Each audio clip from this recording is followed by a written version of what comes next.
Welcome, sleepless spirit. I'm your storyteller tonight, here to guide you gently into the shadows of slumber, where dreams take over and worries fade away.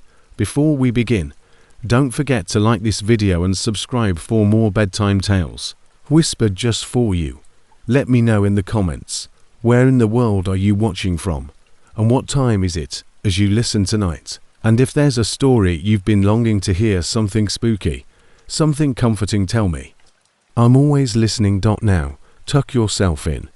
Let the darkness wrap around you like a warm blanket. It's time to let go and drift into the story. Veteran trucker Ray Hollister parked his 18-wheeler in the mostly deserted truck stop off I-80 in the pre-dawn darkness of a Nebraska winter. The loneliness of the highway had crept into his bones after 14 hours of driving, but he had to deliver his goods in Denver.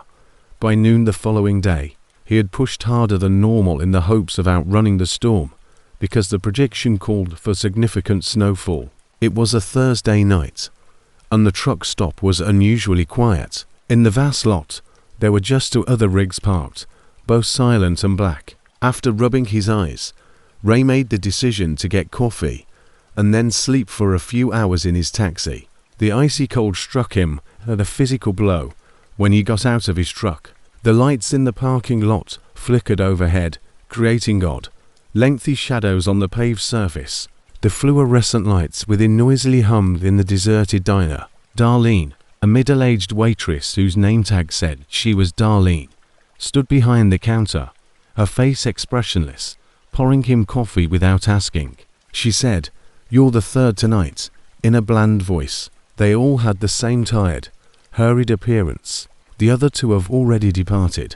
Unable to endure the storm, Ray warmed his hands around the mug and nodded absently. Is storm really so bad? It's the worst in 30 years, according to the Weather Channel. In an hour, highway troopers will close I-80 west of here. At least you'll be stranded here till daylight. She slid a menu in his direction. Eat something, please. The kitchen closes at 10 o'clock. Ray listened to the wind outside as he placed an order for a quick supper. He was under pressure to meet his delivery deadline, but he knew better than to try to brave a Nebraska blizzard. The lights flickered once more as he ate, and Darlene looked anxiously at the ceiling. "Power has been all night doing that," she clarified. "The generator is elderly. The owner is adamant on replacing it." She leaned over to the other side of the counter. "Listen, I don't normally say this to customers, but if I were you, I'd find somewhere else to sleep tonight." Mid-bite, Ray paused. "What are you saying?" They were all by themselves, but Darlene peered around, particularly during the winter. "This location has a history." She paused. This place was the scene of an event in 1997. In a storm like this, a truck driver became stranded. His rig was still operating in the morning, but he had vanished. They discovered what was left of him 5 weeks later. The field was miles away. According to the official narrative, she faded off, but he became confused in the blizzard. However, what? Suddenly less hungry? Ray asked. He was not the first nor the last, though. She wiped the counter and straightened up. "Just letting you know, sometimes staying put is more perilous than the roadways." Despite being uneasy by Darlene's warning, Ray brushed it off as local law and hurriedly completed his supper. After paying his tab, he made his way back to his truck. Now, in the glaring parking lot lights, the snow was swirling and falling heavily, almost like a human voice. The wind shrieked between the buildings. Ray climbed into his court and turned up the temperature in his cab. He was exhausted, but he couldn't sleep. Ice crystals tapped impatiently against his glass as the wind shook his truck. He was awakened at around 2 in the morning by the sound of his CB radio sparking to life. The cab was filled with static. Then a weak, garbled voice came out. "Help, mile marker 152. They will not let me go." Now completely awake, Ray sat up. He was parked precisely at mile marker 152. He reached for the microphone. "Ray Hollister is at the truck stop on I-80, 152nd mile marker. Who is requesting assistance. Over." He got only static in response. The voice then came back more clearly. "They appear while you're asleep. They're starving, constantly hungry." Ray felt a shiver that had nothing to do with the weather. He looked at the other trucks in the lots through his glazed windshield. Both remained dark, as if they were empty. After hesitating, he put on his bulky coat. If another motorist was having problems, he couldn't ignore it. Something wasn't right. Ray realized his error as soon as he got out of his truck. The wind tore through his clothing as if it were invisible, and the storm had grown into a whiteout. 20 yards away, he could hardly see the cafe. He retrieved his flashlight from his pocket and yelled, but the roaring wind drowned out his words. Ray's flashlight beam detected movement between the parked vehicles as he trudged approached the cafe. A person moved against the driving snow, hunched over and shuffling. The person did not answer when Ray shouted out again. Rather, it appeared to vanish into the snowstorm. When Ray arrived at the cafe door, it was locked. He could see that all the lights were out through the frosted glass. When he knocked on the door, nobody answered. Darlene was where? Less than 2 hours have passed since the establishment opened. Pressing his palms to the glass, he looked inside. There was no sign of life, and he could see chairs flipped on tables in the faint light of one emergency light. Ray's blood froze as he turned back toward his truck. From where the other vehicles had been parked, 3 sets of footprints led to trucks that were not there anymore, heading directly to his rig. However, no footprints were found. Ray began to lumber back to his pickup, his heart thumping in his chest. His own tracks are already being filled in by the snow. Whispers, incomprehensible phrases that slithered into his ears, seemed to be carried by the wind now. A black shadow in the whirling snow. His truck loomed ahead. Ray saw his driver's side door was open and swaying a little in the breeze as he approached. He was positive that he had locked and closed it. He reached for his little pocket knife, which he always carried. It's better than nothing, but not enough to defend against whatever might be waiting. With a flashlight beam zipping around the interior of the cab, Ray approached cautiously, empty. He ascended swiftly, unlocked the door right away after slamming it. When he attempted to start the engine, his hands trembled. Nothing took place. The battery had died. Ray seized his phone in a panic. No signal. The CB radio was also dead as he went for it to make an emergency call. Every technological device on his pickup had failed at the same time. He was isolated from the outside world, confined in a metal box during a blizzard. He froze as he heard a gentle thump on his cab's roof, followed by another. Slowly, footsteps crossed the top of his truck. With the knife firmly grasped in his palm, Ray held his breath. Just over his head, the footsteps ceased. Then the scratching began, slowly, intentional, akin to lengthy fingernails dragging across metal. Ray looked up, horrified to see something pressing down with unfathomable force as the roof of his taxi started to dent inward.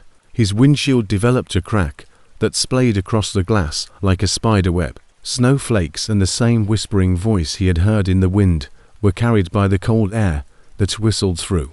He could understand the words now, though. Ray, we have been anticipating your arrival. So long, traveling alone. However, you are no longer alone. Inward, the windshield broke. The calf was struck by the blizzard. It brought with it emaciated, black figures, their eyes reflecting the weak light like beasts, their skin as pale as the snow, their mouths stretched into ravenous smiles, excessively big and overflowing with teeth.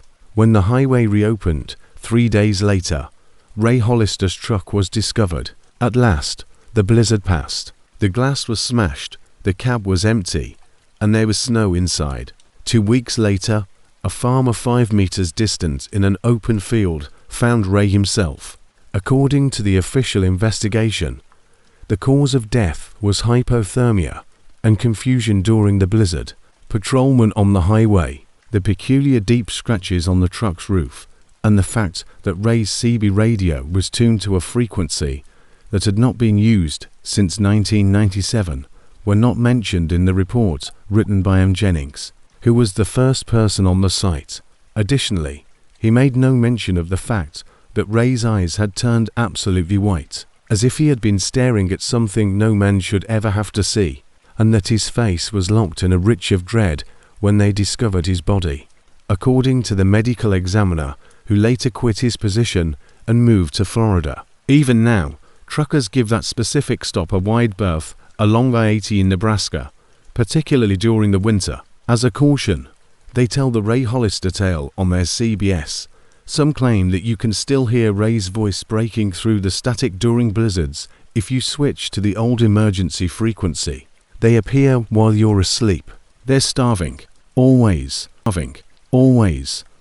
Hungry. John Lawson, a long-haul truck driver, left Birmingham, Alabama on May 17, 2011, carrying a full load of industrial cleaning products that were headed to a distribution center in Phoenix, Arizona. Throughout his 15 years with Southern Cross Logistics, the 43-year-old veteran driver had traveled this cross-country trip numerous times. Lawson was well known for his dependability, had a flawless safety record, and was careful to stick to his communication and schedule guidelines. The trip started off in a typical manner. As he traveled into Mississippi, Lawson reported to dispatch that the weather was clear and there was only moderate traffic. He confirmed that, like on prior runs, he would make his nighttime rest break at the Blue Mesa Truck Plaza just east of Oklahoma City during his final scheduled communication, which took place while he was passing through Little Rock, Arkansas.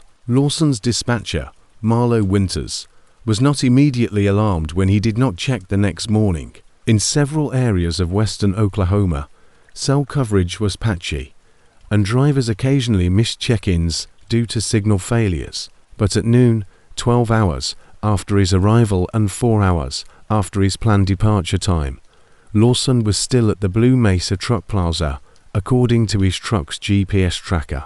Winters tried calling Lawson on his cell phone and on ACB radio, but all of his attempts were fruitless. In accordance with corporate policy, she called the truck plaza. Bill Haskell, the manager, consented to inspect the parking lot. When he called back 15 minutes later, it was the start of an enigma that hasn't been solved yet. According to Haskell, his truck is here, right where he would have parked it. No driver is visible, and the engines are cold. His mobile phone and logbook are still inside, but the doors are closed. It's like he just vanished. Police from the area were contacted to look into it. After arriving on the scene, Officer Dwayne Mercer noted a number of odd discoveries. Lawson's personal items, such as his wallet, mobile phone, and logbook, were remained in the cab of the truck, which was secured. Arrived Blue Mesa was the final entry in the logbook, which was entered at 9:40 p.m. the night before.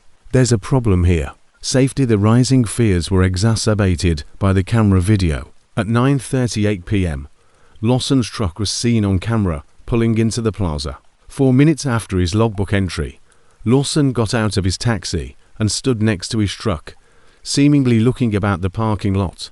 He then proceeded in the direction of the main building, but abruptly stopped approximately halfway there.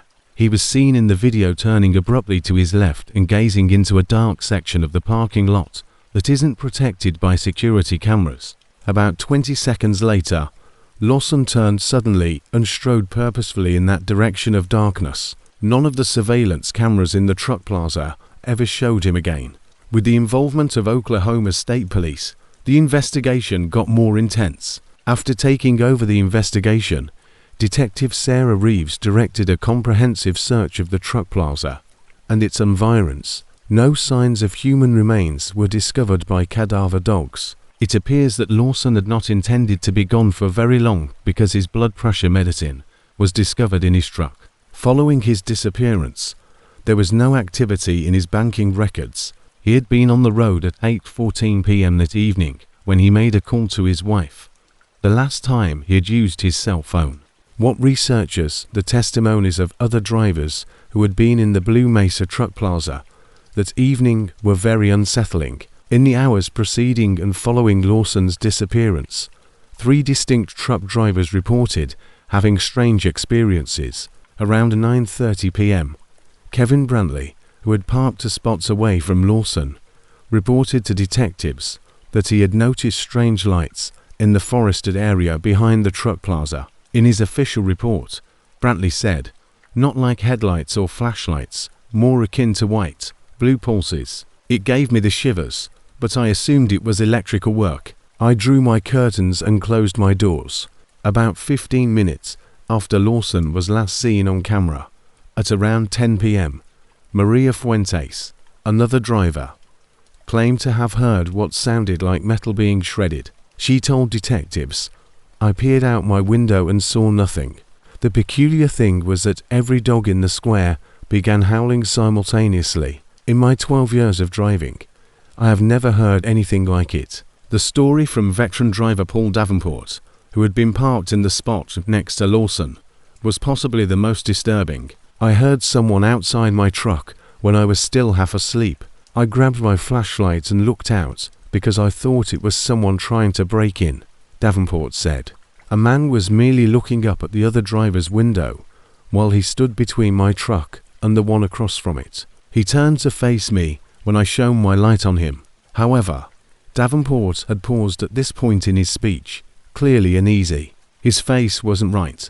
Davenport added in response to Detective Reeves' questioning, "It seemed wet, but it was too smooth, like a mannequin, like an animal. The eyes reflected my illumination. He was gone by the time I picked up my light after I dropped it." The inquiry broadened to take into account several potentialities, since no John Doe patients who fit Lawson's description had been admitted to any hospital within a 100-meter radius. A medical emergency didn't seem likely. Crime was taken into consideration. However, extensive background investigations revealed that Lawson had no known adversaries, no significant debts, and no involvement in any illicit activity. Given Lawson's close familial ties, stable financial situation, and the fact that he had left all of his personal possessions behind, the likelihood of his voluntary disappearance was mainly ruled out. When Detective Reeves learned that Lawson had made a quick phone conversation at 9:40 p.m., right before his final logbook entry, 5 days into the inquiry, another piece of evidence came to light. The call went to Raymond Wilson, a longtime friend and fellow driver. Wilson was located at a Kansas City delivery location. Wilson confirmed that John sounded unusual when he called me that evening. His grandfather used to tell stories about highway people, and he asked me whether I recalled them. "Yes," I said. "Every old-timer had tales of phantom, hitchhikers, and the like. I think I'm looking at one right now," he replied after becoming rather silent. "Ray, they're real." The call then ended. I attempted to call back, but received no response. I assumed he was seeing things because he was weary. Sometimes truckers experience road hypnosis. The citation to the highway investigators were motivated by others to speak with Lawson's relatives about these accounts. According to Ellen Lawson, his widow, John's grandpa had been a truck driver in the 1950s and 1960s and frequently related tales of paranormal creatures that interceded on lone travelers. Ellen maintained it was merely old folklore. John didn't believe any of those tales. The superstitions of his grandfather used to make him giggle. As the weeks went by, the case became more chilly. Nothing was found despite searches that stretched 5 miles in all directions from the truck plaza. Lawson's DNA and dental records were unsuccessfully searched for unidentifiable remains in national databases. Although the case was officially still open, the Oklahoma State Police categorized it as inactive 8 months after the disappearance. Then, a maintenance worker picking up rubbish from the wooded area behind the Blue Mesa Truck Plaza made a startling discovery on the 1-year anniversary of Lawson's disappearance. About 15 feet above the ground, Lawson's recognizable trucker cap a red mesh back hat with a Southern Cross logistical patch was wedged high in the fork of a tree. Despite being exposed to the weather for a year, the hat exhibited no signs of weather damage. More unsettlingly, the hat's inside band featured a number of scratches that the crime lab verified were caused by human fingernails, giving the impression that the hat had been violently torn from Lawson's head as he struggled to keep it on. This finding led to a re-examine the area, but no more evidence was discovered. John Lawson's disappearance is still unresolved. After being returned to Southern Cross Logistics, his truck was later purchased by another business. Due to mysterious electrical issues and inexplicable chilly areas in the cab, several drivers refused to operate the car. Even after renovations and a new name, many truckers still steer clear of the Blue Mesa Truck Plaza at night. It is customary for people who are familiar with John Lawson's story to leave their external lights on while parking there, a little act of support for a fellow motorist who disappeared into the night, contributing to the legend of America's desolate roads. In my 30 years of law enforcement, I've never encountered a case with few answers, wrote Detective Reeves, who is now retired, in her last report. It's not like people just disappear, but it appears that when they take action. Along a secluded section of Highway 95 in northern Nevada, veteran trucker Marcus Wheeler pulled his Kenworth T680 into a rest area on the side of the road early on September 12, 2018. During his routine cross-country travel, the 47-year-old driver from Tulsa, Oklahoma, was transporting vehicle parts from Sacramento to Detroit. Wheeler stopped to adhere to mandatory brake restrictions after driving for just under 11 hours, as indicated by his electronic logging equipment. Wheeler's company, Continental Transport Services, received regular updates via his truck's sophisticated telematics system and GPS to examples of contemporary tracking technology. Wheeler arrived at the rest area at 2:17 a.m., according to the system, and shut down his engine at 2:19 a.m. in the hours that followed. One of the most puzzling missing person cases in modern Nevada history would emerge when Wheeler neglected to check in with dispatch for his scheduled departure at 2:30 p.m. the next day. It was the first sign that something had gone wrong. The Continental, before continuing on their routes, drivers were required by transport safety policy to verify their condition. Ella Mercer, the dispatch supervisor, called the Nevada Highway Patrol to request a welfare check. Many phone calls to Wheeler were fruitless. Around 4:15 p.m., Trooper James Callahan reached the rest area. He found Wheeler's pickup precisely where the GPS indicated. It had been placed by coordinates. There were no indications of struggle or forced entry, and the car was locked. At 2:25 a.m., Wheeler made a final note in his logbook. Simply said, "The rest stop will start up again at 400. His personal belongings, such as his mobile phone, wallet with $342 in cash, and a half-eaten sandwiches, were discovered in the taxi unharmed. He had lost his keys." It was an odd scene from the beginning. In his subsequent official report, Trooper Callahan said, "There was no sign of robbery, no blood evidence, and no hint of a struggle. The motorist seemed to have just gotten out of his car and disappeared."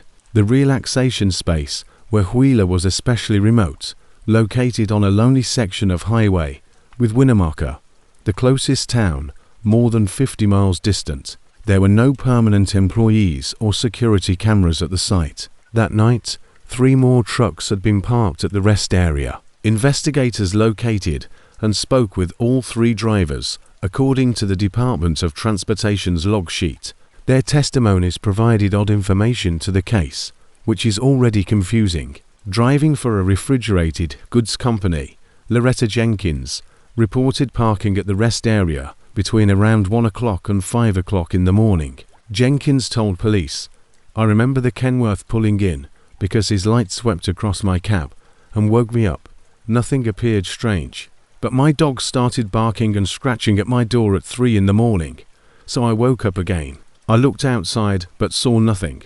Because of the cloud cover, lack of the moon, and stars, the night was abnormally black. The only thing I could see was that none of the lights were on in the other trucks, including the Kenworth, which I found odd, because he had only been there an hour before." Hector Ramirez, another motorist, gave a more alarming story. "At approximately 3:15 a.m., I was drinking coffee in my taxi and struggling to fall asleep when I noticed a beam of light from a flashlight traveling across the parking lot. It appeared to be approaching the trucks from the direction of the restrooms. The light went out close to Wheeler's pickup. I heard what sounded like metal grinding against metal 10 or so minutes later. It's distinct but not loud. I thought there was a mechanical problem. After that, I fell asleep and departed the rest spot.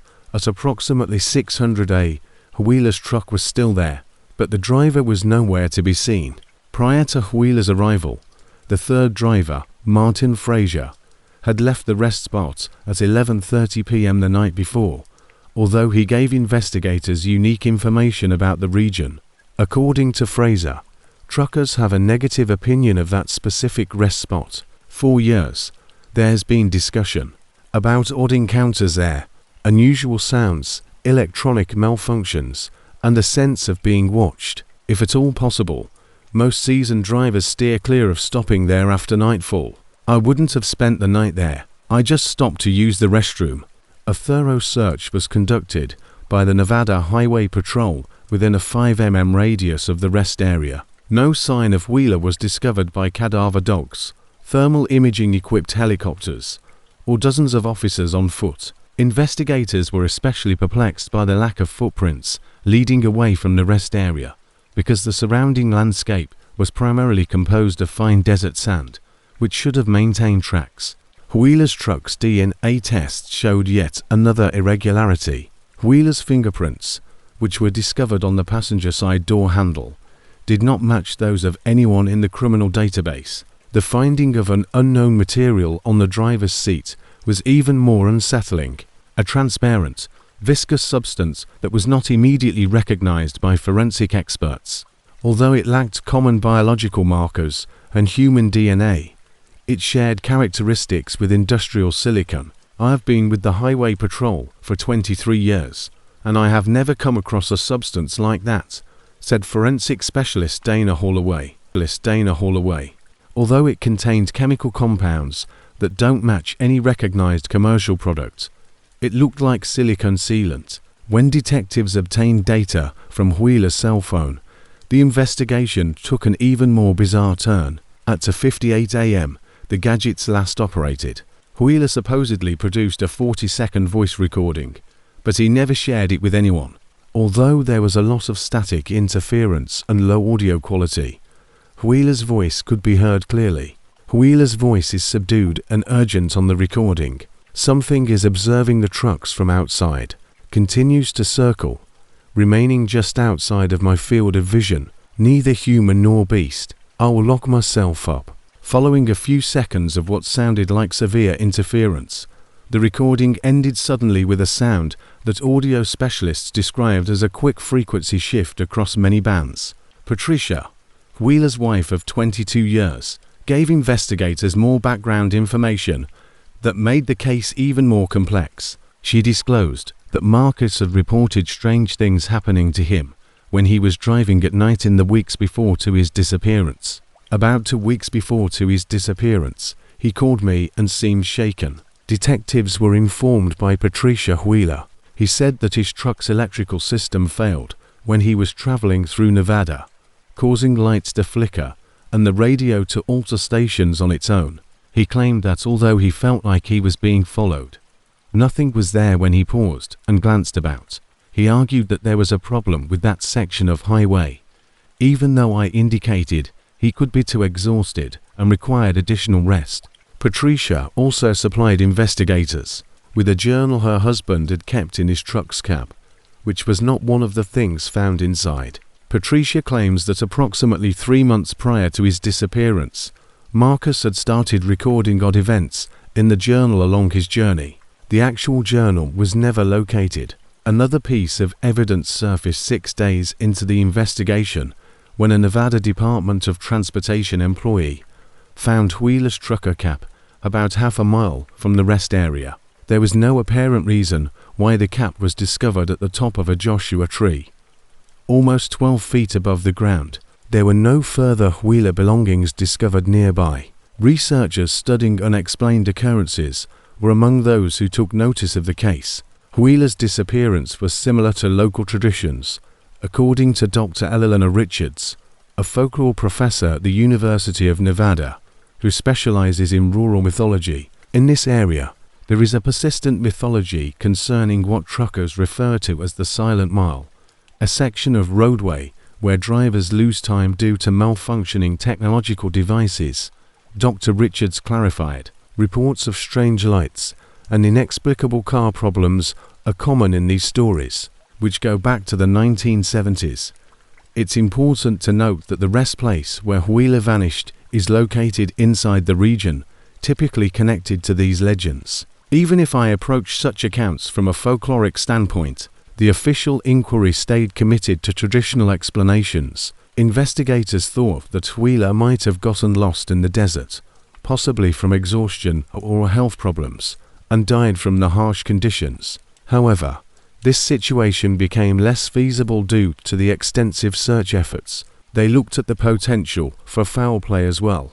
This theory was challenged by the lack of any proof of robbery or struggle, but Wheeler's case is still officially categorized as an ongoing investigation into a missing individual. In recognition of Wheeler's 12 years of service with the company, Continental Transport Services erected a commemorative plaque at their Tulsa headquarters. After thorough cleaning, his truck was eventually put back into service, although several drivers asked to be transferred rather than drive the vehicle. Trooper Callahan, who had been the first to arrive at the scene, resigned from the Nevada Highway Patrol 8 months after Wheeler's disappearance, which was possibly the most disturbing postscript to the case. Co-workers claimed that Callahan had grown more and more fixated with the issue, spending his off-duty time at the restroom where Wheeler had disappeared. Authorities refused to release the final, enigmatic paragraph of his resignation letter, but it was later leaked to a local newspaper. I've now watched that rest area for 20 nights. I've observed what arrives after 3 in the morning. I can't turn it off. I can't explain it. Furthermore, I can't keep acting like we're handling a typical missing persons case. I've seen whatever took Marcus Wheeler that evening, and I'll be right behind him. Callahan moved to Oregon soon after, and has turned down every interview request. In January 2020, the Nevada Department of Transportation shuttered the rest area, where Marcus Wheeler vanished permanently due to maintenance and structural concerns. Only disintegrating asphalt and the occasional trucker's memorial, left by people who remember the driver who disappeared into the desert night, reflect the site's continued abandonment. Many long-distance truckers still avoid using that section of Highway 95 after midnight, leading to their own detours that prolong their trips by several hours. However, as one seasoned truck driver stated, at least ensure that you will arrive at your location. Long-haul truck driver Frank Mercer was on his usual route through eastern Kentucky's Appalachian Mountains on the evening of October 28, 2013.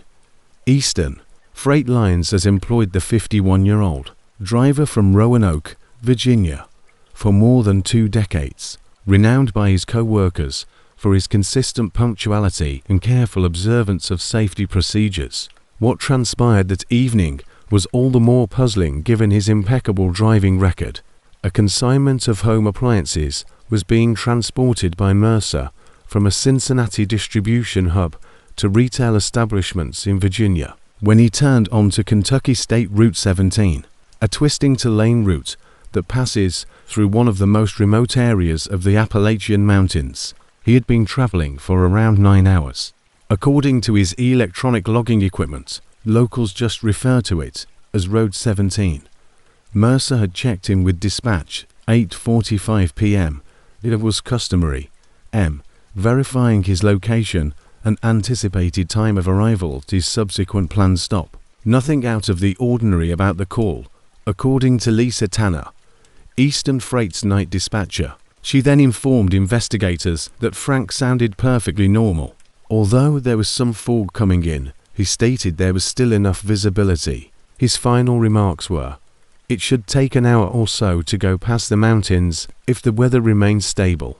Mercer's truck's GPS monitoring system reported an unplanned stop, 9:17 p.m.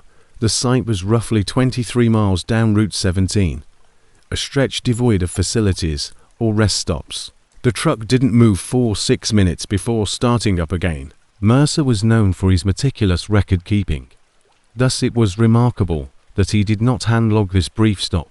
Mercer's truck stopped once more at 9:36 p.m., this time on a broad shoulder road that was straight. according to the truck's onboard computer system. The brakes were abruptly applied with enough force to activate the automated emergency alarm system. Dispatch tried to reach Mercer right away by mobile phone and radio, but got no answer. At 9:52 p.m., Eastern Freight called the Kentucky State Police, who sent Trooper Michael Harding to the scene in accordance with emergency alert policy. What Harding found would end up being the subject of an ongoing investigation. Mercer's vehicle was located precisely where, with the danger lights still flashing. The vehicle was correctly pulled over onto the shoulder as the GPS had instructed. The motor was in motion, the interior cab light was on, and the driver's side door was closed but unlocked. There was no sign of Mercer.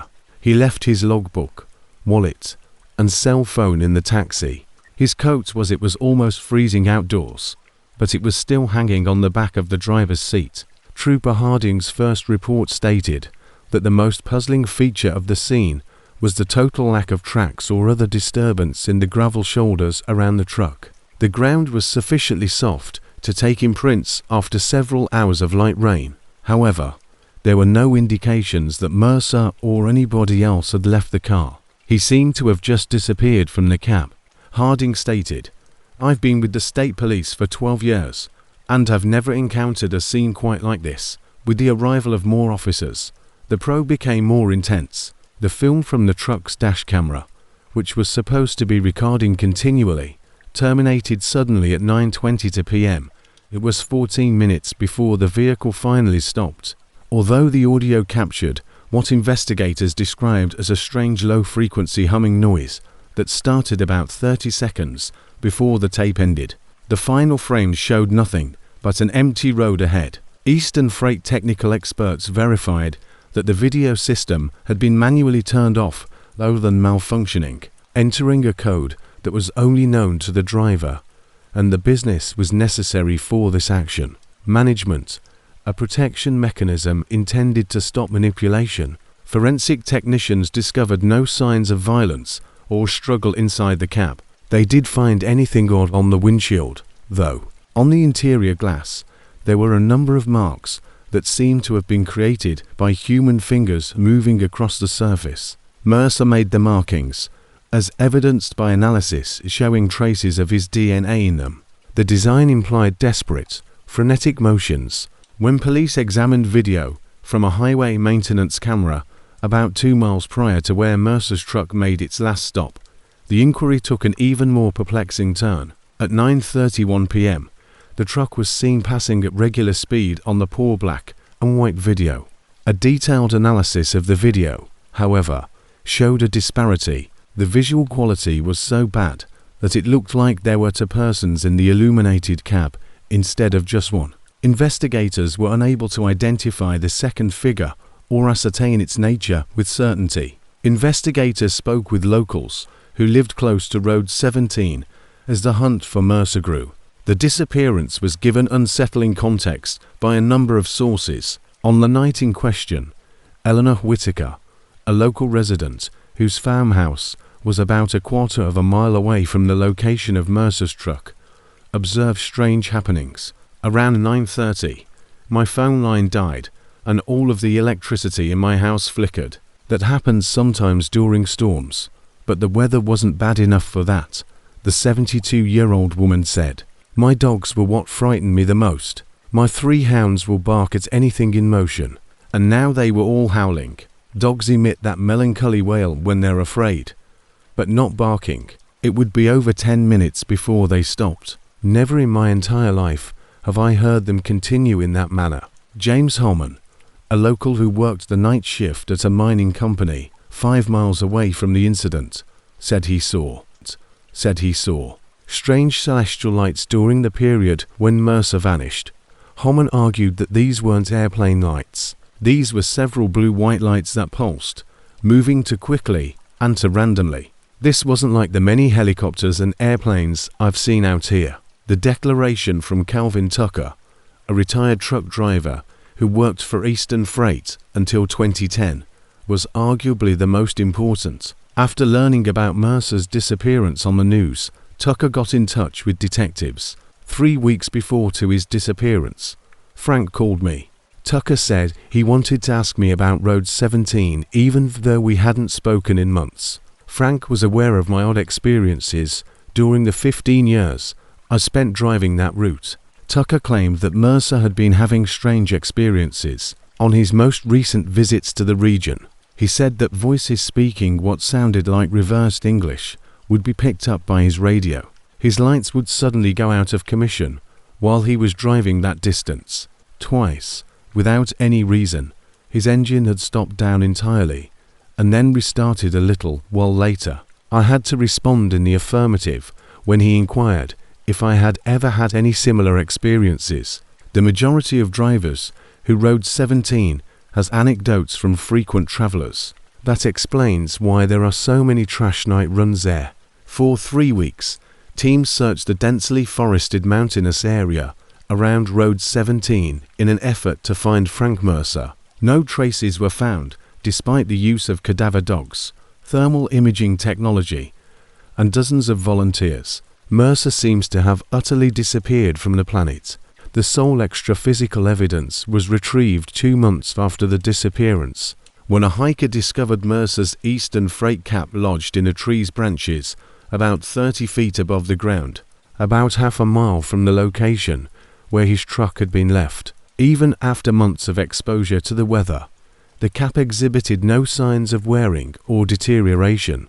Although it is not yet underway, the official investigation is still open. Mercer's disappearance has been explained by a number of ideas, from voluntary abandonment to malicious play, but none of them fully explain the facts. The absence of footprints, the enigmatic second figure in the traffic camera footage, and the manually turned off the dash camera describe a conundrum that has eluded law enforcement. Although many drivers simply decline assignments that include Road 17, especially at night, Eastern Freight Lines has recently instituted a policy mandating that drivers travel it in pairs. A tiny memorial marker, one of many that now line the entire length of Road 17, was placed by the firm close to the location where Mercer's truck was discovered, in the hopes that someone will recognize the odd humming sound caught in the last seconds of recording. Kentucky State Police released a small sample of the audio retrieved from Mercer's dash camera in 2015. The sound, according to University of Kentucky audio analysis experts, was mechanical in character but incompatible with any known automobile or airplane engine. The sound's origin has not yet been determined. Carolyn, Frank Mercer's wife, keeps asking for clarification. Frank was not the kind of man who would abandon his truck or his family, she said in a recent interview. The authorities are either unable or unwilling to provide an explanation for what happened on that route that evening. I only know that my husband left on a typical drive that he had made hundreds of times before, but he never arrived home. Truckers have a horrible reputation for the section of Kentucky State Route 17 where Mercer vanished. Many choose not to use it after dark, resulting in time-consuming and fuel-intensive detours. People who do drive it complain about radio interference, electrical issues, and a constant sense of being watched. There are certain highway segments across this nation that have accumulated to many stories, to many missing drivers, and to many unexplained events, said experienced motorist Samuel Reeves. At the top of that list is Road 17. I can tell you this, no matter what happened to Frank Mercer out there, it wasn't typical. Additionally, it wasn't the first time that kind of event has occurred there. Eastern Kentucky's mountains are good at hiding their secrets. The real fate of Frank Mercer is still being discussed in whispers at truck stops and over CB radios across the nation. A warning to people who travel the desolate highways after dark. Veteran truck driver Dale Morrison left a Portland, Oregon, shipping facility late on February 3, 2016, with a cargo of electronic components that were headed to a San Jose, California, technology business. With a flawless safety record and a stellar reputation for dependability, the 49-year-old driver had been with Pacific Northwest Transport for almost 17 years. He had traveled south on Interstate 5 hundreds of times during his job, and that was his planned itinerary. Morrison's voyage started off without any problems, according to the company's digital logging system. As he entered Northern California, he reported little traffic and clear weather when he checked in with dispatch on a regular basis. At 11:40 p.m., he made his final regular transmission as he traveled via Reading, California. Morrison then reaffirmed his plan to drive for another hour before taking his required break at the Sierra Vista rest spot. Morrison's truck unexpectedly stopped at 12:37 a.m. in a desolate region of the highway without rest stops or services, about 27 miles south of Reading. According to the truck's GPS, it had veered onto the southbound lane shoulder. The car was motionless, but the onboard computer detected that the engine was still operating.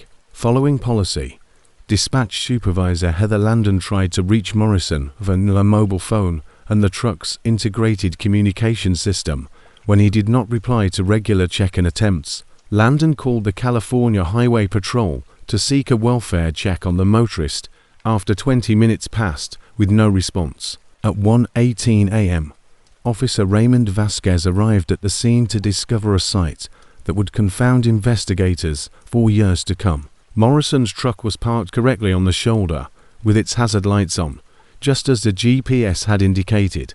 The headlights were on, the engine was going, and the doors were secured. Officer Vasquez could see Morrison's personal belongings through the windows, such as his cell phone, logbook, and a partially empty coffee thermos, but he could not see the driver. Vasquez entered the cab by using the department's commercial vehicle override codes, which he used in emergency situations. According to Vasquez's official report, the preliminary examination revealed no evidence of violence or struggle. The taxi was undamaged and well organized. The fact that the driver's seat was still warm indicated that Morrison had just gotten out of the car. Strangest of all, his wallet with identity and $147 in cash was on the passenger seat, and his keys were still in the ignition. The scene was especially strange because there were no footsteps or other disturbances in the soft dirt around the truck. A little rain had the shoulder was sufficiently dirty to record any movement after hours of tumbling.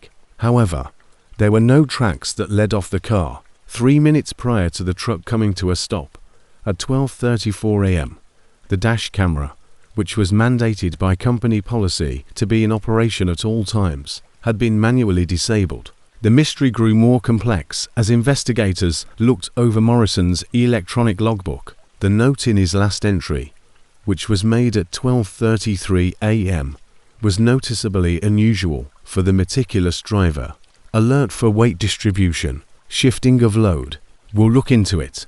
According to Pacific Northwest Transport, there is no weight dispersion. The truck's systems had set off an alarm, and an inspection of the sealed container revealed no signs of cargo shifting or manipulation. Immediately, scores of officers on foot, canine teams, and helicopters equipped with thermal imaging began a comprehensive search of the surrounding region. Morrison was not found, despite a 5-mile search radius in all directions from the truck. The only possible piece of evidence found was a single work boot that was identified as belonging to Morrison, discovered the truck in thick underbrush about 400 yards away. There was no damage or evidence of fighting, and the boot seemed as though it had been put purposefully rather than lost in a fight or a hurried escape. When specialists looked into the truck's electronic systems, the research took an unexpected turn. Starting at 12:31 a.m., the onboard computer had detected a considerable power drain, in line with an electrical system that consumes a lot more current than the total basic equipment of the truck. This drain persisted until 12:36 a.m., when it suddenly dropped back to normal.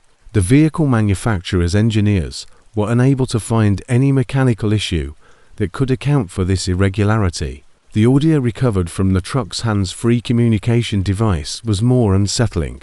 The audio recording feature had been functioning on its own even though the dash camera had been turned off. Several irregularities that were difficult for forensic audio analysts to explain were captured in the last 90 seconds of the clip. Morrison may be heard clearly stating, "That's not possible," At timestamp 123,517, the seals are still in place. There is silence for 22 seconds after this. A sudden blast of static, 12 to 3,539 muffles all other sounds for about 7 seconds. Morrison's voice reappears as the audio fades out, this time with a decidedly agitated tone. "Who are you? How did you enter the at 12 to 3,552? The recording abruptly ceases. Other drivers who had been on the same section of I-5 that evening were questioned by investigators. Although their accounts differed greatly, 3 different witnesses claimed to have seen strange lights near the location where Morrison's truck was discovered, about 15 minutes before to Morrison's abduction. Trucker Eileen Kozlowski was traveling north when she passed the scene and reported seeing dazzling blue-white lights floating about 30 feet above the highway. At first, she thought it was a police helicopter, but as she passed, she saw that there was no sound. An additional driver, Marcus Washington, said that when he got closer, he heard a lot of static and what sounded like voices talking backwards on his CB radio. Washington also said that his engine temporarily lost power before it recovered, and that dashboard lights flickered as part of his truck's electrical system's temporary malfunctions.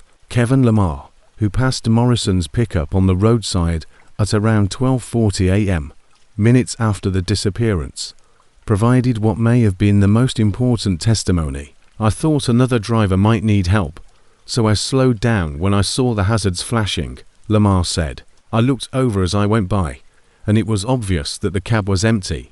I found it odd, because even though the rain had ceased by that point, there seemed to be a fog or mist encircling that truck alone. There was something strangely purplish about the mist. I asked by radio if everything was well, but received no answer." The inquiry grew to include Morrison's past and personal life. No clear cause for a deliberate disappearance was found in interviews with friends, family, and co-workers. Morrison had been married for 22 years, had 2 grown children, had good family ties, and had no serious financial or legal issues. No history of mental health disorders or ailments that could account for his unpredictable behavior was found in his medical records. The case was further complicated by information that his wife, Diane Morrison, gave detectives. In a formal interview, she disclosed that 3 weeks prior to his disappearance, Dale had told her something that I didn't believe at the time. He claimed that while driving on I-5 at night, he had been having weird experiences. The electronics in his automobile would suddenly stop working. Voices engaged in talks that didn't seem like typical CB banter would be picked up by his radio. He claimed to have observed strange lights pacing his truck 4 miles before they vanished onto separate occasions. Diane further disclosed that, against a corporate policy, her husband had started taking pictures of his cargo seals both before and after they arrived. Twice in the past month, he had reached his location to find the seals unbroken, but with signs that the goods had been disturbed. So he said he needed documentation. Items had been changed inside the containers, but inventory counts both times revealed nothing missing. His manager speculated that he might have forgotten the initial loading setup. Authorities found during the course of the investigation that Morrison was not the first motorist to encounter strange occurrences on that specific section of I-5. According to department records, there have been 3 prior instances since 2010 where truckers have reported mysterious cargo problems, strange lights, and technical malfunctions in the same general area. The resemblances could hardly be written off as coincidence, yet none of these occurrences had led to disappearances.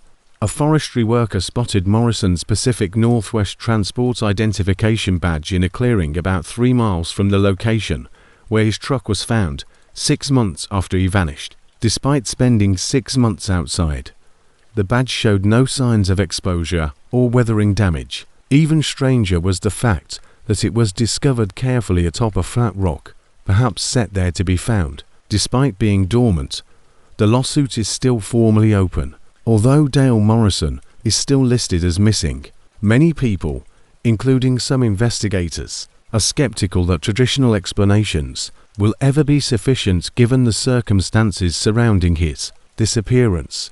Enough. Many independent truckers decline night assignments that involve that portion of the I-5 since.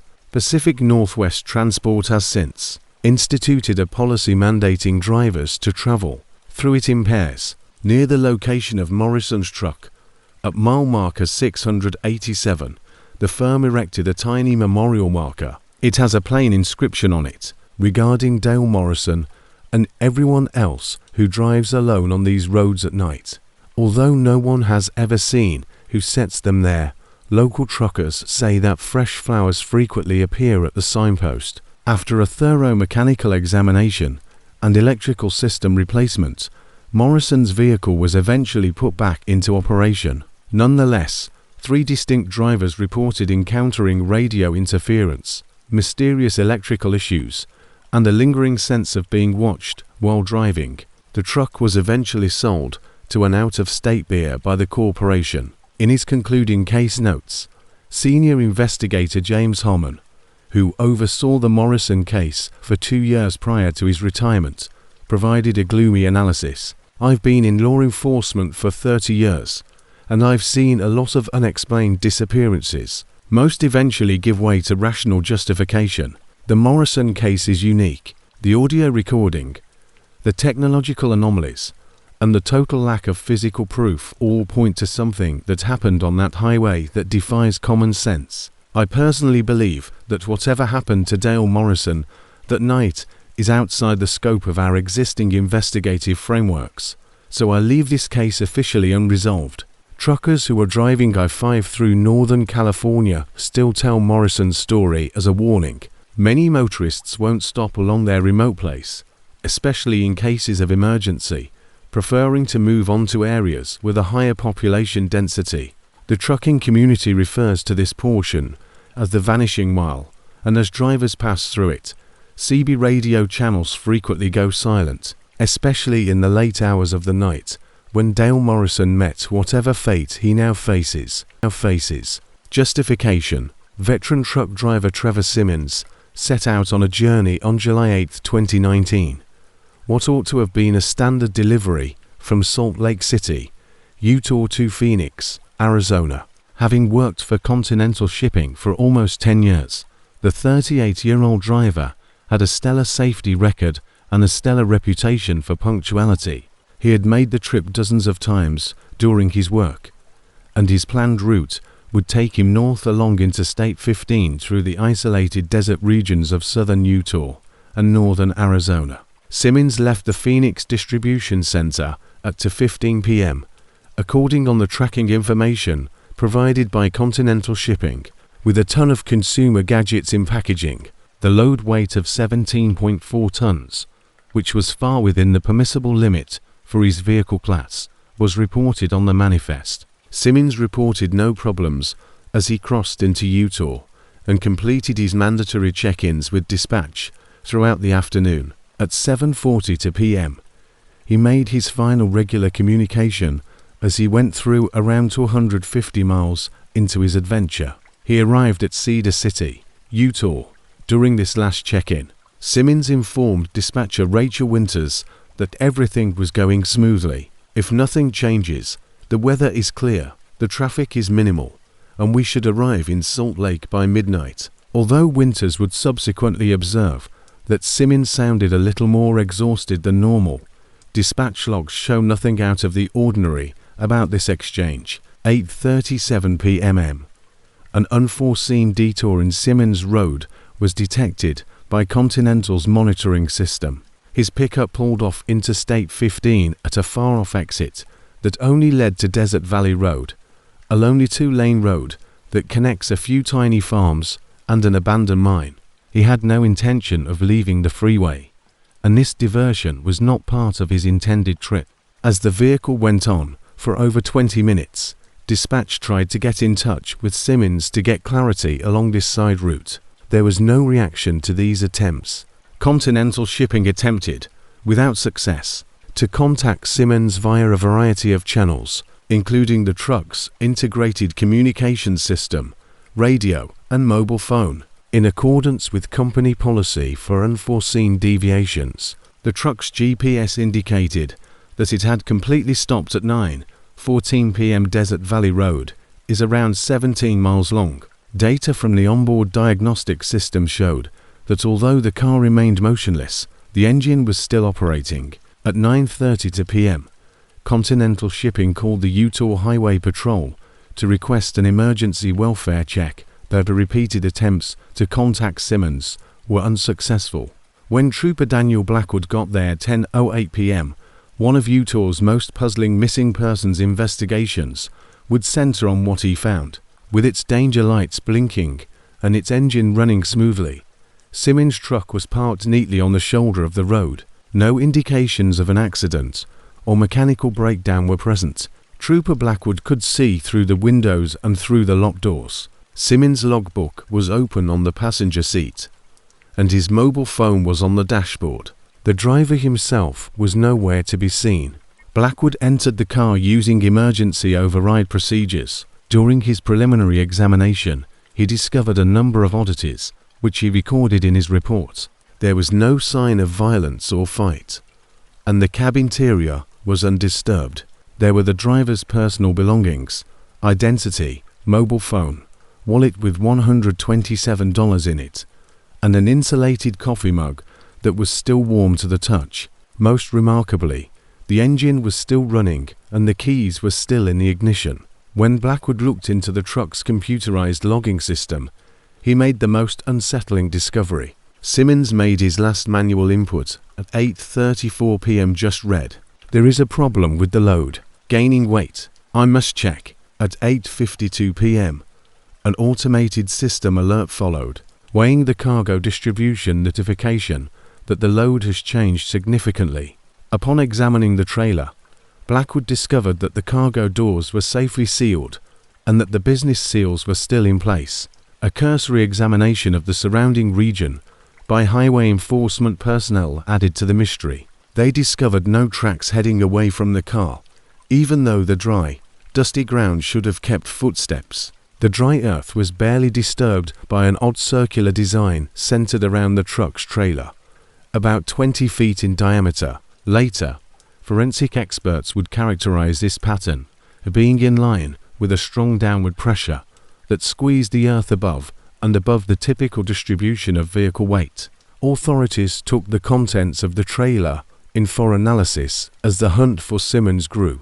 Under supervision, the container seals were breached, and the incident was captured on camera for proof. Within, investigators discovered no evidence of manipulation or disruption, and the electronic package was exactly as it had been manifested. Weight measurements made on the spot, however, showed a notable disparity. Now weighing 16.3 tons, the load was about 1 ton lighter than when it had left Phoenix, in contrast to the physical evidence that now indicated the load had somehow lost bulk.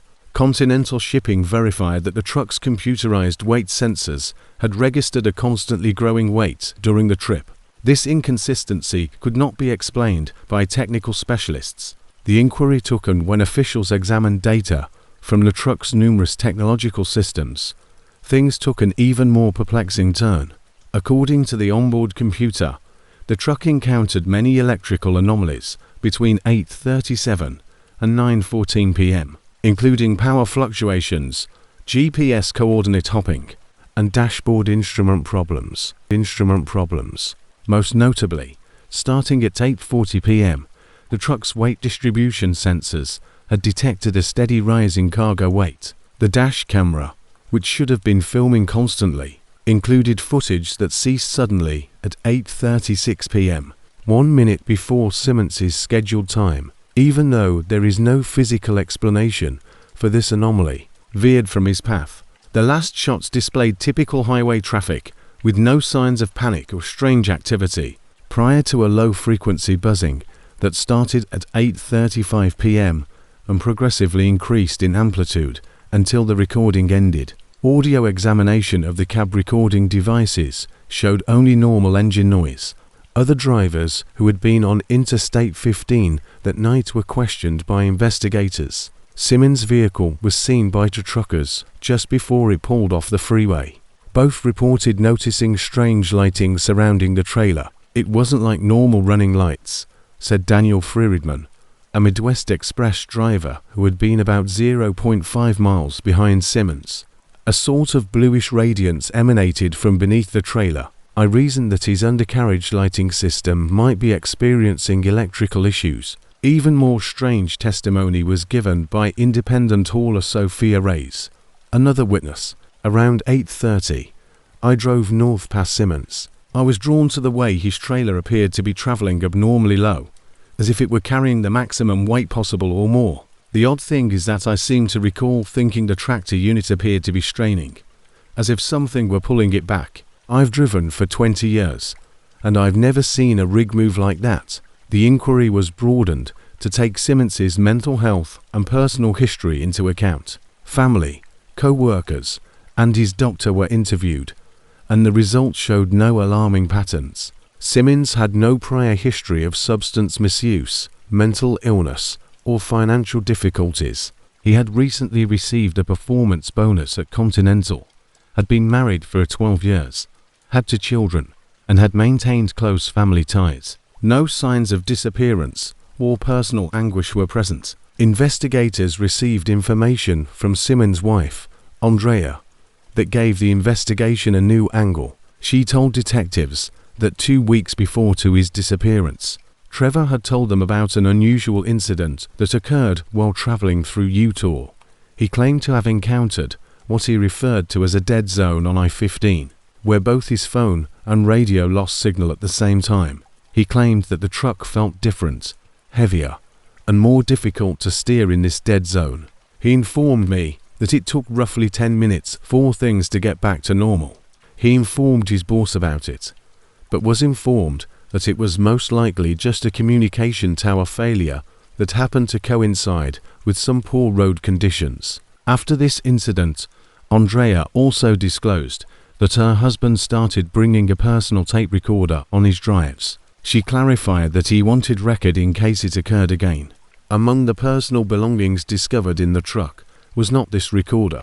For 3 weeks, ground crews, cadaver dogs, helicopter surveillance, and thermal imaging technologies were used in the search for Trevor Simmons. Over 50 square miles of the surrounding desert were covered by the operation, but no meaningful evidence was found. An infrared flyover study that found an odd thermal pattern running in a straight line from the truck's parking spot to a mesa about 3 miles east was the only possible hint.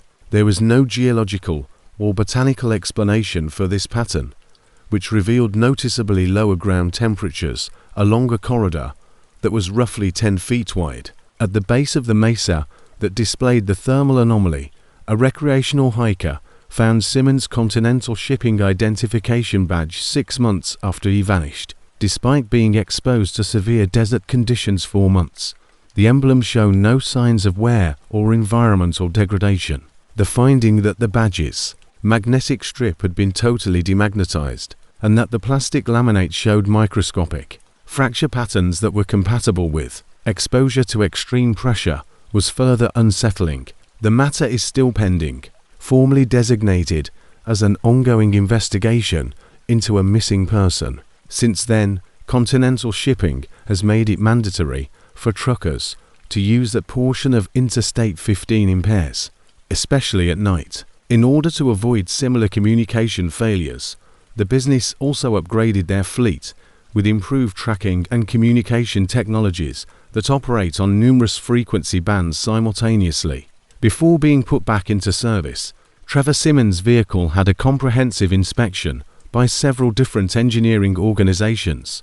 3 other drivers reported witnessing strange occurrences while driving the vehicle, including electrical faults, inexplicable weight distribution warnings, and the lingering sensation of something moving in the trailer. Even though no mechanical or structural problems were found, the vehicle was eventually retired from active service by Continental Shipping.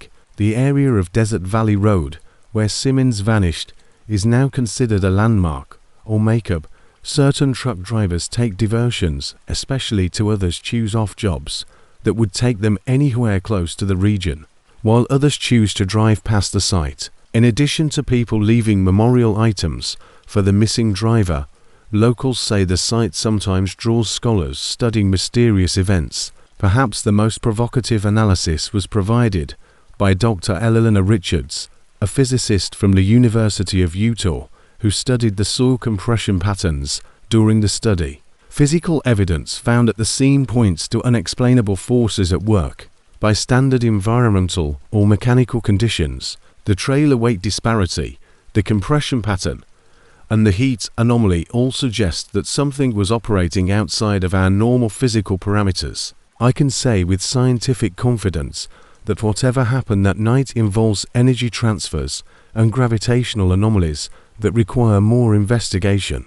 Even though I am hesitant to make any assumptions beyond the empirical evidence, in the history of contemporary transportation, Trevor Simmons' disappearance is still one of the most well-documented, yet wholly unexplained occurrences. It acts as a sobering reminder to the trucking community of the huge, remote regions they travel throughout and the mysterious occurrences that occasionally take place in the liminal spaces between towns during the dark hours when most of the world sleeps. Long-haul truck driver Michael Reynolds left a Toledo, Ohio, distribution center on November 15, 2017, to deliver car parts to a Winnipeg, Manitoba, manufacturing plant. After over 8 years with H. Heartland Logistics, the 41-year-old driver had built a solid reputation for dependability and safety awareness. He had made the roughly 1,200-meter trek across Minnesota and the Upper Peninsula of Michigan on his planned path, which he had done many times during his work. Before reaching the Canadian border, Heartland's tracking system indicated that Reynolds' trip across Michigan went well. He reported acceptable road conditions during his planned check-ins with dispatch, even though, as he got closer to the Wisconsin border, light snow started to fall. At 10:13 p.m., as he entered Minnesota, he sent dispatch his last regular message, telling them that he would make his required rest break at the Pine Ridge Truck Plaza some 90 miles ahead. 11:47 p.m. Reynolds' driving behavior unexpectedly changed. According to the company's surveillance system, his truck was traveling at a constant 62 miles per hour when it abruptly slowed down and then came to a complete halt on a secluded section of Highway 53, some 30 miles south of International Falls. This highway segment is especially remote, slicing through thick woodland with no homes or services 4 miles in either direction. Dispatch Supervisor Martin Wilson triggered emergency procedures after Reynolds did not respond to routine check-in attempts. He called the Minnesota State Patrol. Its 12:05 a.m. trooper, Elizabeth Carver, arrived at the scene at 12:43 a.m. and found a scene that would become the subject of an investigation that is still ongoing. Reynolds' truck was discovered with its engine still running and its warning lights blinking, correctly parked on the shoulder. Trooper Carver saw no indications of any disturbance within the cab, and the doors were secured. Once inside, she captured a scene that resisted easy interpretation. The cab still had Reynolds' personal possessions, wallet, cell phone, and insulated coffee mug, which was still warm and half full. On the passenger seat, his logbook was open, with a partial entry that ended in the middle of a phrase: "Strange approaching lights are on freeway. Unlike any car I've ever seen. Letting it pay by stopping." The film from the dash camera, which was mandated by corporate policy to be in operation at all times, ended abruptly at 11:45 p.m., 2 minutes before the vehicle stopped. The highway ahead was dark and deserted in the last shots, lighted solely by the headlights of the truck. A brilliant light arises at the farthest point of the camera's field of vision in the final 3 seconds of the video, and it intensifies quickly until the screen goes entirely white and the recording stops.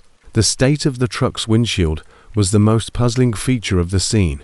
The internal surface was undamaged, but it showed a peculiar pattern that forensic experts would later characterize as crystalline residue associated with fast freezing. When examined, this material turned out to be regular water condensation that had miraculously frozen instantly, even though the cab's heating system was operating at maximum efficiency. More unsettling was the finding that Reynolds' fingerprints were perfectly matched on the inside of the driver's side glass, which was verified by fingerprint analysis. The pattern indicated that he had applied considerable pressure with his palm against the glass. Trooper Carver observed an odd pattern of disturbance in the light snow outside the car that had gathered on the shoulder. One pair of footprints, which were measured to match Reynolds' boot size, extended from the driver's side of the truck for around 7 feet before coming to a sudden stop. There was no sign that the prince was still making his way back to the car, or that he was being obstructed by something. It seems as if the subject just disappeared in the middle of the ride. As Carver wrote in her official report, other officers arrived within an hour, and the search for Michael Reynolds started right away. By dawn, a full-scale operation was in progress, involving canine units, thermal imaging-capable helicopters, and scores of officers on foot. No sign of Reynolds was found beyond those 7 footprints leading away from his truck. Even though the search was conducted in perfect conditions, clear weather, fresh snow that would preserve any tracks, and open terrain in several places. When detectives examined information from Reynolds' cell phone and the truck's onboard computer system, the investigation took an unexpected turn. Starting at Reynolds had tried to call Heartland's emergency dispatch line 4 times at 11:30 p.m., but the company had not received any of the calls. During the same period, the truck's communication system recorded many unsuccessful efforts to send out an emergency signal. Both systems had been operating normally, according to technical experts, but it seemed that they had run into an outside disturbance that prevented any outgoing transmissions. Additional examination of the other irregularities were discovered in the truck's electronic systems. The onboard computer documented severe electrical system variations between 11:43 and 11:47 p.m., with power surges surpassing the vehicle's typical operating parameters by more than 300%. The cab's temperature briefly dropped from 72 to 28 in less than 30 seconds, according to the engine diagnostic system, before rising back to normal. Given the vehicle's insulation and heating capacities, engineers determined that this environmental shift was physically impossible.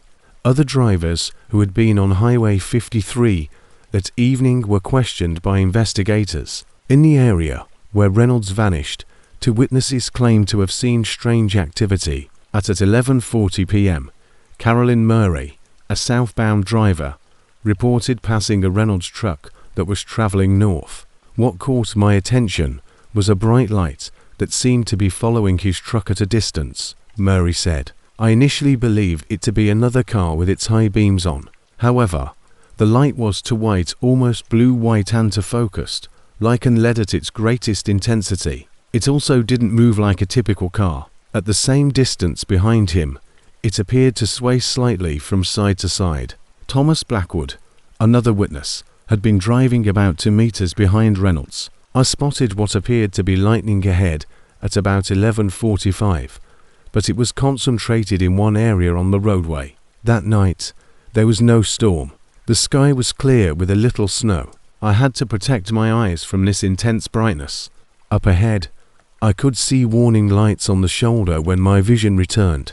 By the time I arrived at the location, the truck with its flashers on was the only car in sight. Since everything appeared to be correctly parked, and I assumed the driver was simply taking a break, I slowed down, but did not stop. The inquiry grew to analyze Reynolds' history and mental health before he vanished. Interviews with his doctor, co-workers, and family did not show any alarming trends. Reynolds had no prior history of financial difficulties, substance misuse, or mental health disorders.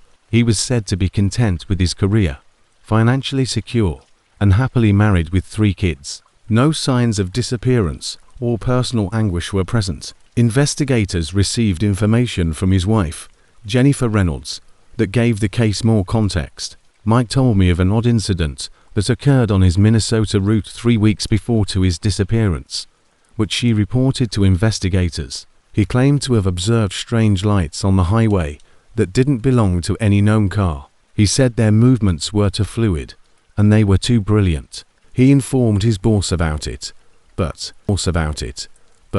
was informed that it was most likely either emergency vehicles responding to an accident or just another driver with modified headlights. Jennifer further disclosed that following this occurrence, her husband started traveling across Minnesota in a different way whenever feasible, which increased his distance by around 40 meters. She clarified that he never explicitly stated that he was terrified.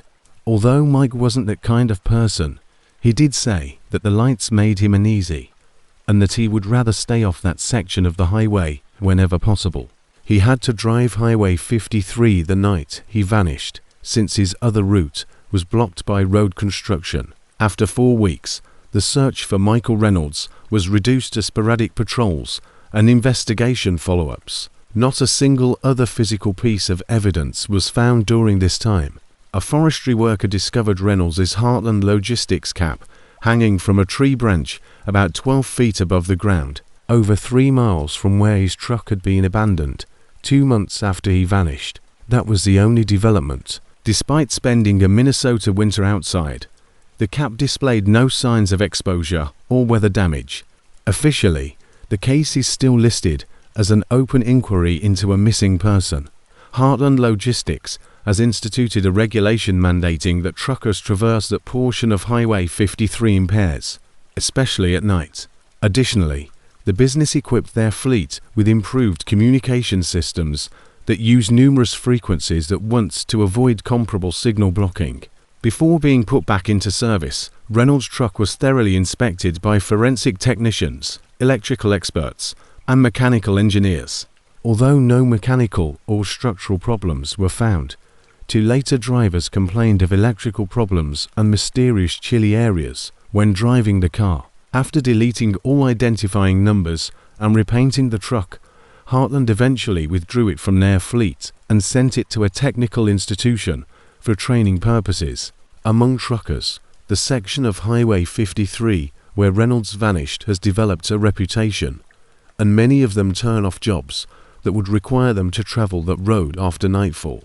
Regardless of the weather or posted speed limits, locals say that drivers frequently accelerate considerably when traveling through that particular area. Perhaps the most provocative evaluation was provided by atmospheric physics professor Dr. Ella Sorensen, who provided consultation on the case. An event involving energy transfers that defy conventional wisdom suggested by the physical data, the instantaneous freezing pattern, the electrical abnormalities, and the communication breakdown. Our existing models of thermodynamics are unable to adequately explain the temperature drop observed in the cap because it would necessitate a massive and immediate extraction of thermal energy. The Reynolds family still finds the case's lack of resolution to be its most challenging element. Jennifer Reynolds, who has a website devoted to her husband's disappearance and the peculiar circumstances surrounding it, is still an advocate for the probe. In a recent interview, she said,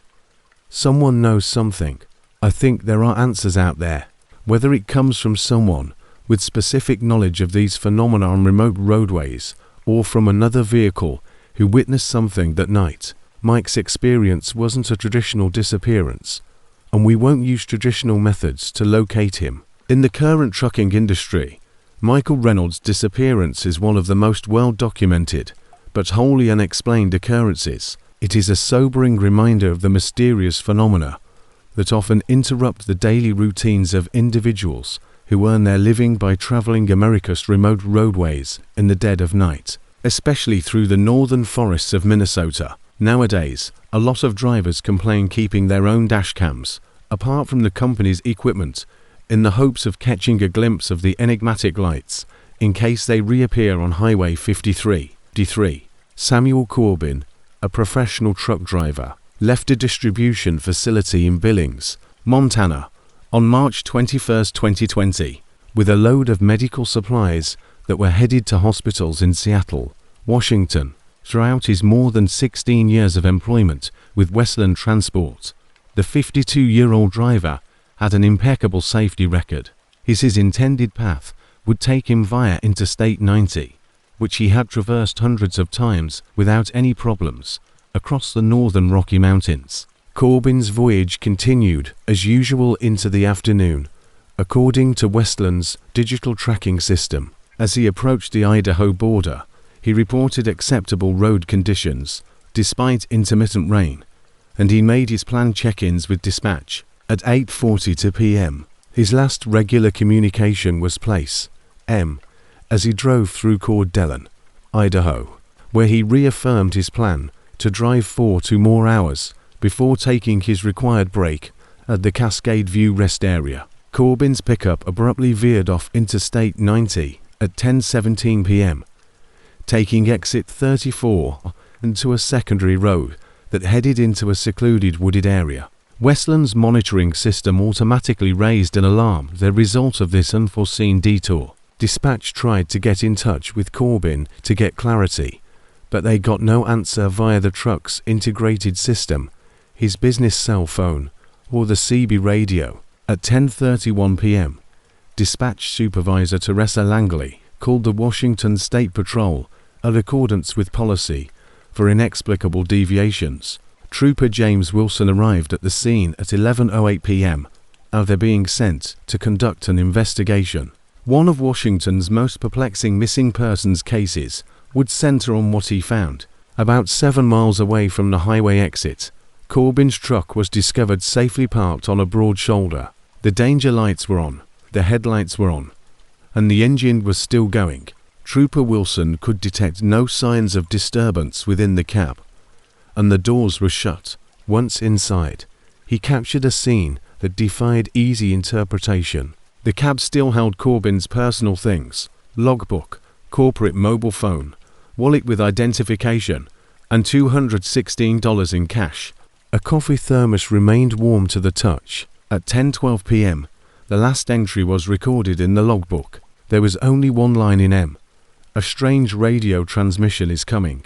We'll look at the source of the frequency. The state of the truck's electronic systems was the most puzzling finding. The digital readouts were showing absurd figures, yet the dashboard display was functioning fine.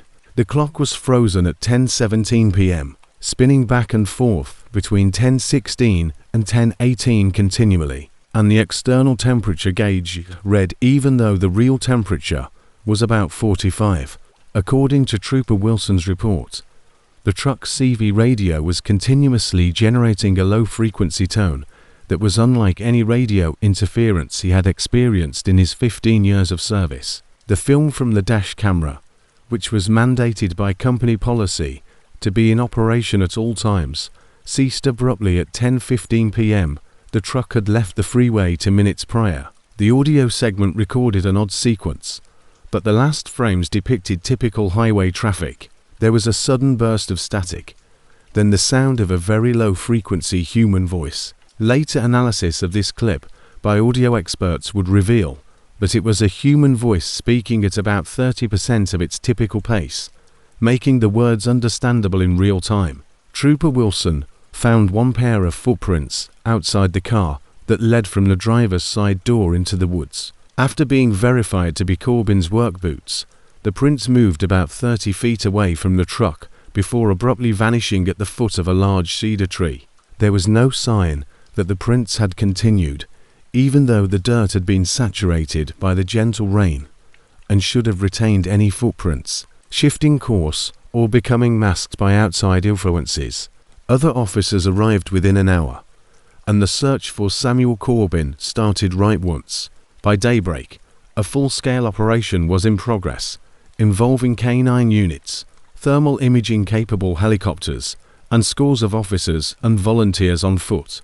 There was no additional proof of Corbin's actions or whereabouts, despite the search being extended to encompass 5 square miles of deep forest surrounding the truck's position. The inquiry took an unsettling turn. When the truck's onboard computer system data was analyzed by technicians, the device had started to capture a number of unusual electromagnetic readings in the near vicinity of the car at 10:07 p.m. Westland.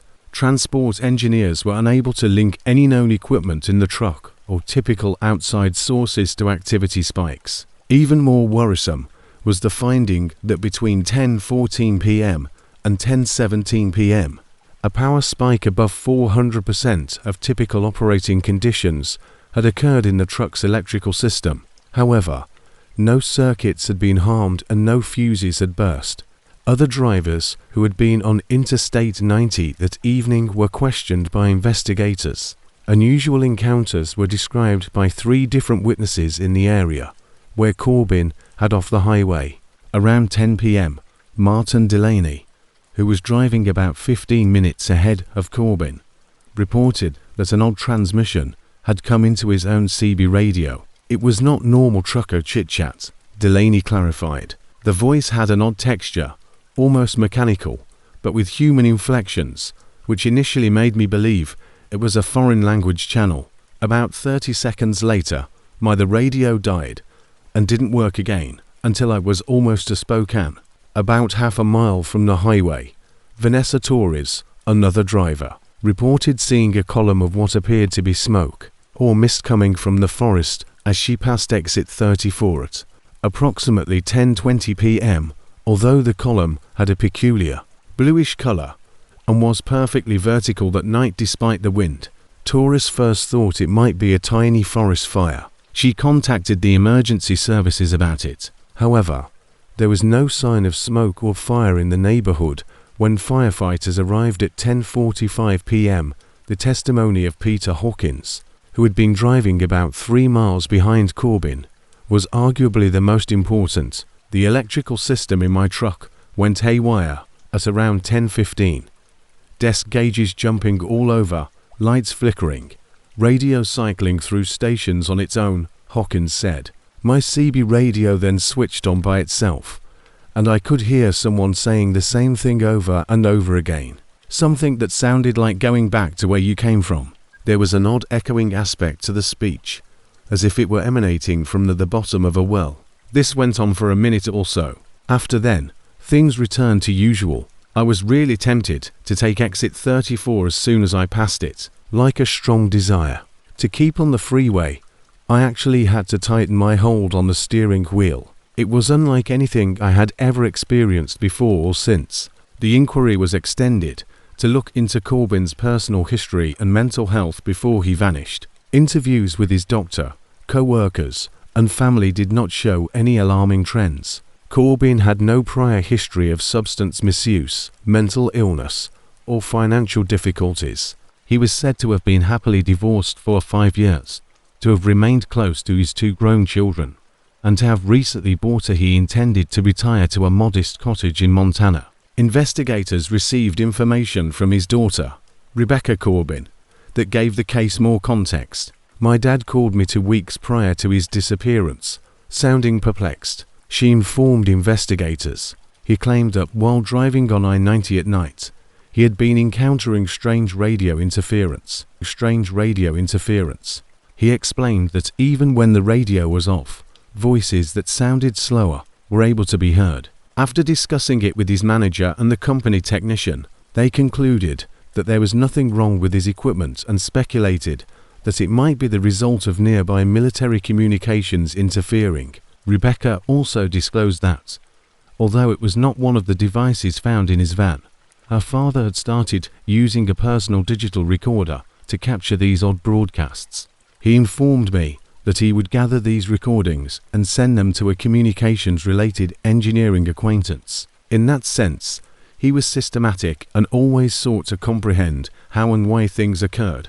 After 3 weeks, the search for Samuel Corbin was reduced to sporadic patrols and investigation follow-ups. There was only one other piece of evidence found at this time. 7 weeks after he vanished, hikers discovered Corbin's digital recorder hanging from a tree limb about 12 feet above the ground, over 2 miles from the location where his truck had been left. There was no evidence of weather damage on the equipment. Despite being exposed to the weather, its battery was fully charged, which was impossible considering the device's 48-hour battery life. Upon examining the contents of the recorder, investigators discovered 7 audio files that were taken between March 8th and March 21st. The radio interference Corbin had told his daughter about was present in number 6. Voices speaking at a regular speed of about 30%, as validated by audio experts. The substance became evident when these recordings were accelerated to the typical speaking patterns of people, fragments of what seemed to be routine trucking communications, but talking about locations and routes that weren't shown on any maps at the time. Just 18 seconds of audio were captured on the last recording, which was made on March 21st, just before Corbin vanished, and timestamped 10:14 p.m. Can see it now through the trees. The source of the broadcast, Corbin's voice, said, "This isn't possible." This was followed by a sound that sounded like the distortion of the atmosphere brought on by a strong electrical discharge, but with harmonics that didn't fit any known electrical phenomenon, either natural or man-made. Officially, the case is still listed as an open inquiry into a missing person. Drivers are not permitted to leave the interstate between Coeur d'Alene and Westland Transport, and Spokane without explicit dispatch authority at night. Improved communication systems with backup power sources and electromagnetic protection were also added to their fleet. Before being put back into service, Corbin's truck was thoroughly inspected by forensic technicians, electrical engineers, and communication specialists. 3 distinct drivers reported experiencing odd radio interference and instrument problems while driving, even though no mechanical concerns were found, driving the car along the same path. In the end, Westland shifted the truck to local delivery routes that avoided the I-90 corridor, where Corbin had vanished, removing it from interstate operations. Truckers have a reputation for avoiding exit 34 at all costs, especially after nightfall, on the section of secondary road where Corbin's vehicle was discovered. According to locals, CB radio communications frequently become quiet as vehicles near that exit, with many truckers turning off their radios or changing channels as they get closer. Perhaps the most provocative evaluation was provided by electrical engineer Dr. Raymond Castellanos, who provided consultation on the matter, together with the auditory oddities and the unexplained power characteristics of the retrieved recording device. The electromagnetic anomalies captured by the truck systems point to interactions with energy forms that are outside the scope of existing scientific knowledge. Particularly noteworthy and deserving of more research is the confined character of these events, which are concentrated around a particular geographic area. The absence of resolution continues to be heartbreaking for the Corbin family. Rebecca Corbin, who has a website devoted to her father's disappearance and the peculiar circumstances surrounding it, is still an advocate for the investigation. At first, the authorities handled this as a typical missing persons case. According to a recent interview, "It's a person's case. However, my father's experience was anything but typical. The evidence suggests that he was drawn off the highway by something that was communicating over radio frequencies and defied normal explanation. Even if we lack the scientific framework to completely comprehend what happened that night, ignoring it as a typical disappearance guarantees that we never will." Samuel Corbin's disappearance is still among the most well-documented but inexplicable incidents in the contemporary trucking sector. It is a chilling reminder to those who drive America's highways at night, especially through the far-flung forests of the Pacific Northwest, of the unidentified occurrences that sometimes appear in these lonely thoroughfares. In order to avoid becoming the next unexplained addition to the growing list of truckers who have disappeared while tracking enigmatic frequencies into the night, many drivers now have their own recording equipment and traveling convoys when passing through the area after dark. Ethan Walters, a seasoned truck driver, set off on what should have been a standard delivery from Santa Fe, New Mexico to Las Vegas, Nevada on August 7, 2021. After more than 12 years with Southwestern Freight Systems, the 45-year-old driver had established a solid reputation for dependability and adherence to safety procedures. He had made the trip dozens of times during his career, and his intended path would take him northwest through the desert regions of southern Nevada and northern Arizona. Walters left the Santa Fe distribution location around 3:40 p.m. According to corporate documents, M.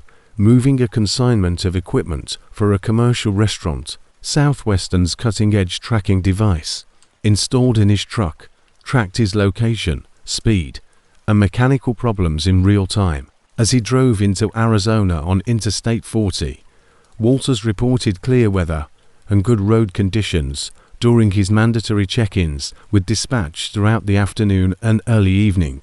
At 9:26 p.m., his last regular transmission was sent. As he got closer to Kingman, Arizona, he reaffirmed his plan to keep traveling on US 93 in the direction of Las Vegas.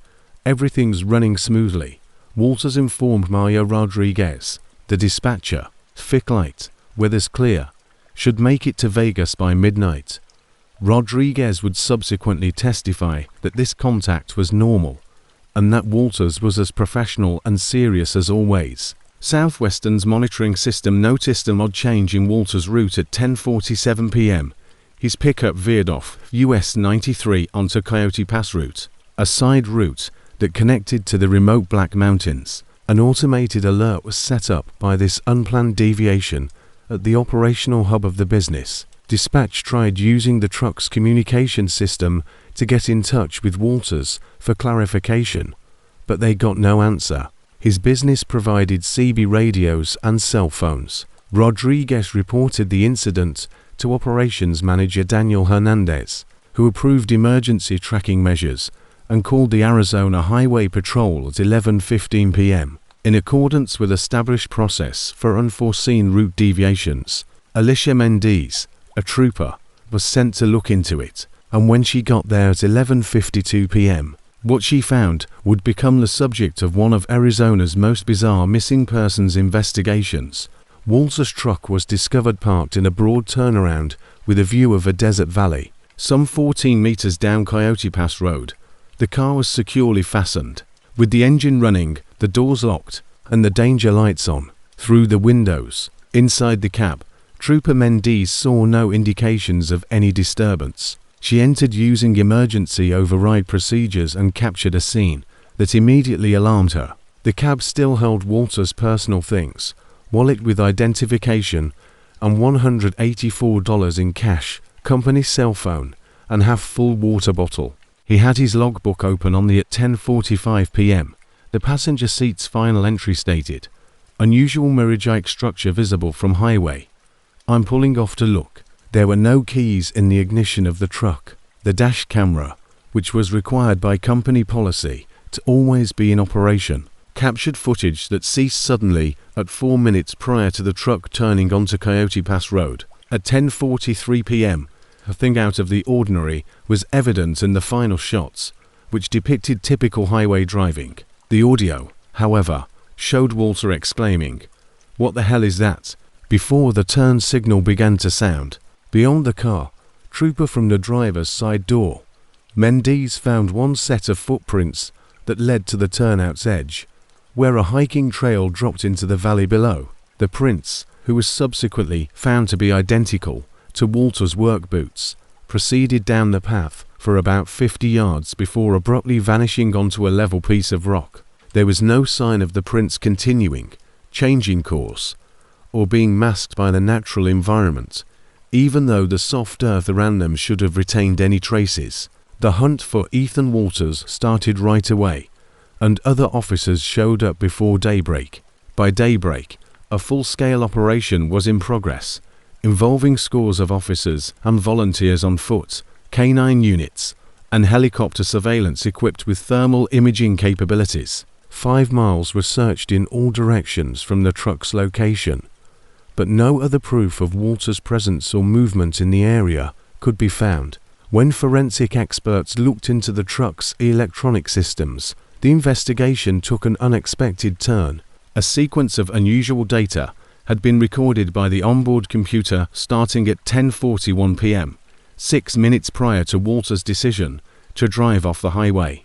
A brief power spike that impacted all electrical systems, but did not harm the vehicle's components, was one of them, as were sharp variations in the air pressure sensors and GPS coordinate jumping that indicated the truck was briefly in several places at once. The most upsetting finding was that the dash camera malfunctioned at precisely 10:43 p.m. when the truck's external temperature sensors reported an abrupt decrease from 89 to 34, before reverting to typical desert nighttime temperatures. This temperature anomaly lasted precisely 17 seconds. The truck manufacturer's engineers verified that it would be physically impossible to achieve such a quick temperature shift under typical atmospheric circumstances. Other drivers who had been on US 93 at evening were questioned by investigators. Unusual encounters were observed by 4 different witnesses in the area where Walters had veered off course. Jessica Reyes, who was around 20 minutes ahead of Walters, reported that there had been brief malfunctions with her car's electrical system. Approximately 10:30 p.m. she said that for roughly 10 seconds, my engine sputtered as if it were about to stall, my dashboard lights flickered, and my radio went out. After then, things returned to usual. In all the years I've been driving that route, I've never encountered something like. 2 miles before to the Coyote Pass road turnoff, Marcus Washington, another driver, reported seeing what he initially believed to be a mirage. Washington said, "At first, I thought it was just heat shimmer, even though it was night. Then I saw that, in an area where I know there is only open desert, I appeared to be seeing a structure, such as a towering building or tower. It appeared to have a faint bluish glow coming from within. It vanished as soon as I blinked. I wiped my eyes, thinking that I must be more exhausted than I actually was." The testimony of Rafa Al-Dias, who had been following Walters for almost 5 miles, was arguably the most important. "I saw what appeared to be a lightning strike off to the west of the highway at around 10:45, Dias said. "It wasn't your typical lightning, though. It was a flawless, 3-second vertical column of light. There was no thunder after it. It's unlike anything I've ever seen throughout my entire life in Arizona." A few minutes later, I experienced a strange sensation of a pressure in my head, telling me to turn off the highway as I passed the Coyote Pass turnoff. It was so powerful that, in an attempt to divert my attention, I actually tightened my grasp on the steering wheel and turned up my radio. The inquiry was broadened to include Walter's personal history and mental health before he vanished. There were no alarming trends found in interviews with family members, co-workers, and medical specialists. Walters had no prior history of substance misuse, mental illness, or financial difficulties.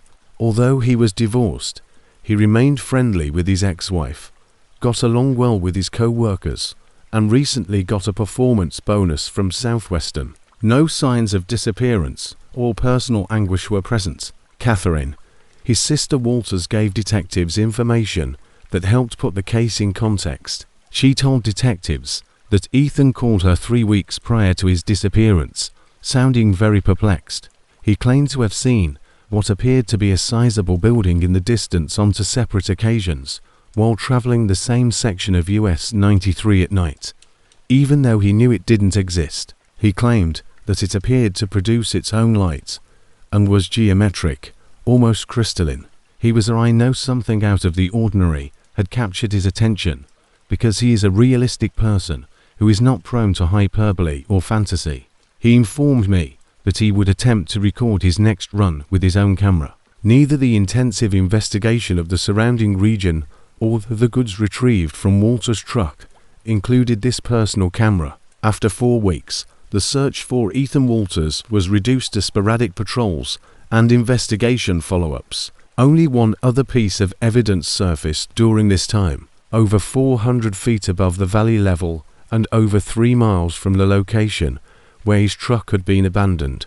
A team of hikers found Walter's Southwestern Freight Systems cap on a rocky ledge about 2 months after he vanished. Even after weeks of exposure to the harsh desert environment, the hat exhibited no signs of weathering or exposure damage. The fact that the metal company symbol on the cap had been partially melted, necessitating temperatures above 1000 degrees Celsius, was even more perplexing. However, there was no heat damage to the cloth around it. Officially, the case is still listed as an open inquiry into a missing person. Since then, Southwestern Freight Systems has made it illegal for truckers to stray from approved routes when passing through this region of Arizona without dispatch's express permission. They also added multiple backup channels and improved communication technologies to their fleet. Before being put back into service, Walter's vehicle was thoroughly inspected by forensic technicians, electrical experts, and mechanical engineers. To later drivers reported having strange electrical faults and inexplicable cold areas in the cab when driving the car along the same route, even though no structural or mechanical problems were found. After a while, Southwestern moved the truck to routes that avoided the US 93 region, where Walters had vanished. The length of roadway close to Coyote Pass Road has earned a disconcerting reputation among transit professionals, regardless of corporate policy or fuel efficiency reasons. Many truckers turn off assignments that would require them to traverse this portion after dark, and those who do frequently report exceeding the speed limit. A geophysicist who provided consultation on the matter, Dr. Helena Morrison, provided an insightful analysis. The truck system's electromagnetic abnormalities, in conjunction with the multiple witnesses' reports of visual oddities and the unexplained temperature variations, point to localized disruptions in the typical physical characteristics of that particular region. These patterns are strikingly similar to theoretical models of what we may expect to see during brief crossovers of distinct spatial domains. While I am hesitant to make assumptions beyond the empirical data, the most challenging element for the Walters family is still the absence of closure. Walters, Catherine maintains a website devoted to her brother's disappearance and the peculiar circumstances surrounding it, and she's still an advocate for the investigation. She said in a recent interview that the authorities initially handled this as a case of a driver becoming lost in the desert due to disorientation. However, the data suggests something much more intricate. Ethan was logical and systematic. Without a good reason, he wouldn't have abandoned his truck and wandered into the desert. He was drawn away from safety by the reality of whatever he witnessed that night. Furthermore, the technological data demonstrates that something exceptional took place during those pivotal minutes. One of the most well-researched and utterly unexplained occurrences in modern transportation history is the disappearance of Ethan Walters. It serves as a sobering reminder of the unexplained phenomena that occasionally appear in these vast empty spaces where the boundaries between the known and the unknown may be, especially for those who travel America's desert highways late at night, especially through the remote parts of the American Southwest. Thinner than we want to admit. Veteran truck driver Lisa Homan left a distribution center in Laram, Wyoming, on December 5, 2022, with a load of consumer electronics that were headed to Portland, Oregon. Over the course of her 14 years with Mountain States Logistics, the 47-year-old driver had maintained an outstanding safety record, as she had done many times during her career. Her intended path would take her northwest via Interstate 80, before joining Interstate 84 through Idaho and Oregon. Homan's voyage continued as usual during the day, according to Mountain State's tracking system, even though light snow was starting to fall as she got closer to the Utah border. She reported good road conditions during her planned check-ins with dispatch. She reaffirmed her plan to proceed to the Tremonton rest location for her final conventional communication at 7:58 p.m. while traveling through Echo Canyon in northeastern Utah. Required rest time. Homan's driving behavior unexpectedly changed around 8:37 p.m. according to Mountain State's tracking system.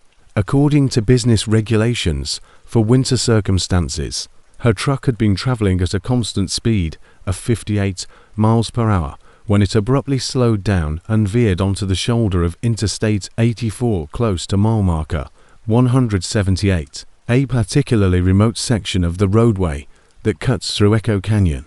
The company's operations center automatically generated an alert as a result of this unplanned stop. Dispatch tried to get in touch with Homan to ask for clarification, but they got no answer via any channel. Neither the CB radio, her company-issued cell phone, nor the truck's integrated system. At 8:52 p.m.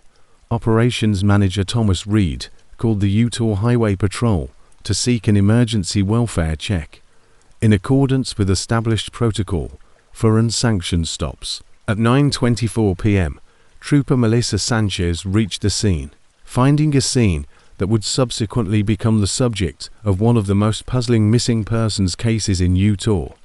Homan's truck was discovered correctly parked on the shoulder of the roadway, its engines still running and its warning lights on.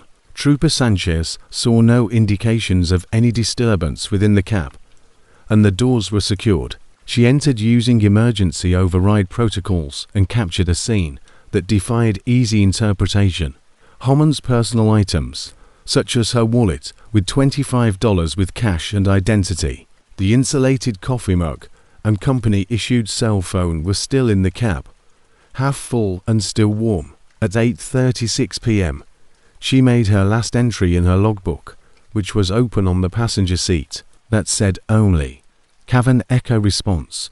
Taking a moment to look into it, the keys to the truck remained in the ignition. The state of the truck's windshield was the most perplexing feature of the scene.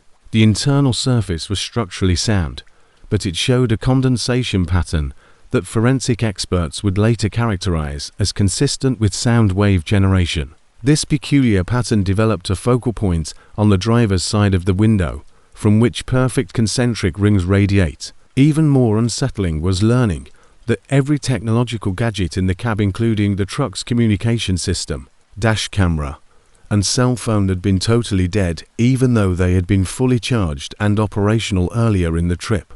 The film from the dash camera, which was mandated by company policy to be in operation at all times, ceased suddenly at 8:34 p.m. 3 minutes prior to the truck stopping. The last shots depicted typical highway traffic passing through Echo Canyon. However, the audio segment caught an oddity, a subtle rhythmic sound that grew louder over time until it formed a unique pattern that audio experts would later characterize as resembling a human voice, but warped as though it had been reflected several times. Trooper Sanchez found one pair of tracks outside the car, about 50 yards from the roadway, going from the driver's side door toward the wall of the rocky canyon. After being verified to be Homan's boot size, the prints moved straight forward toward the canyon before vanishing at the foot of a sheer rock cliff. There was no sign that the prints had returned to the car or that he had been hidden by outside forces. Even though the new snow should have kept any footprints intact, other officers arrived within an hour, and the search for Lisa Homan started right away. By daybreak, a full-scale operation was in progress, involving the use of K-9 units, professional mountain rescue teams, and helicopter surveillance equipped with thermal imaging capabilities. No other proof of Homan's presence or movement in the region was found throughout the search, which concentrated on the canyon walls and the surrounding wilderness, which covered an area of more than 3 square miles. The inquiry adopted a unique turn when data from the truck's onboard computer system was analyzed by forensic specialists. The system had detected a number of unusual readings starting at around 8:30 p.m., including sharp variations in barometric pressure, electromagnetic interference that affected every electronic device, and most significantly audio frequencies in the cab that alternated through a particular pattern every 7 minutes. 3 seconds. The truck manufacturer's engineering experts verified that these measurements were substantially outside of typical operating ranges and had no known mechanical or environmental explanation. Other drivers who had been passing through Echo Canyon that night were questioned by investigators. Unusual events were reported by 5 different witnesses in the area where Homan had halted. James Rodriguez was about 15 minutes ahead of Homan, said that at approximately 8:20 p.m., his radio detected strange interference. It began as static and then evolved into an echoing voice-like sound. I initially believed it to be the sound of a transmission from another driver bouncing off the walls of the canyon. However, it had an odd character, as if the same few words were being said repeatedly, but I was unable to understand what they were saying.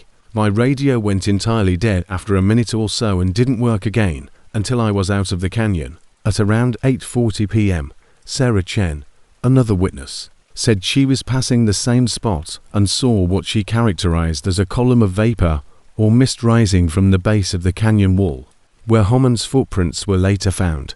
Chen clarified that it wasn't like typical exhaust or fog. It seemed to be moving with purpose because it had definition. The fact that it stayed exactly upright in spite of the wind that night roaring through the canyon was what most impressed me. The testimony of Michael Tanner, who had been driving about 3 miles behind Homan, was arguably the most important. Tanner said, "My truck's electrical system went haywire around 8:35, gauges jumping, lights dimming, and the radio spinning between frequencies by itself. Then, despite the fact that my radio was off, I heard a voice over my speakers. It was difficult to comprehend, since it sounded like a woman's voice repeating the same thing over and over again with an echo effect. I couldn't be sure, but I think it's something like going back to the source or answering the call." This went on for perhaps 30 seconds. After then, everything was as it had been. A few minutes later, I came to that section of canyon and was compelled to stop at the same location where the truck had been discovered. I had to literally tighten my hold on the steering wheel and concentrate on the road ahead, since the sensation was so intense. The inquiry was extended to look at Homan's personal history and mental health before she vanished. Family members, co-workers, and medical experts interviewed provided no alarming patterns.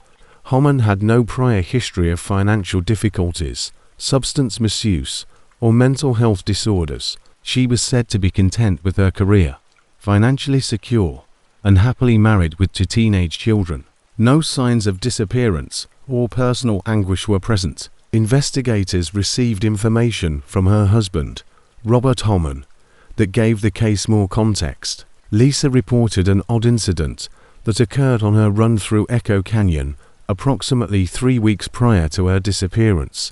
He informed investigators. She claimed to have heard what she described as her own voice calling to her through the radio, even while it was off, twice already, while traveling through that same area at night. She said that she had asked for daytime routes whenever possible because it troubled her so much, even though she stated it was probably just exhaustion playing tricks on her head. She hadn't been through Echo Canyon after dark since those encounters until the night she vanished. In addition, Robert disclosed that his wife had started writing down her thoughts about these encounters in a private journal, which was not one of the things found in her truck. He clarified, she was a methodical person.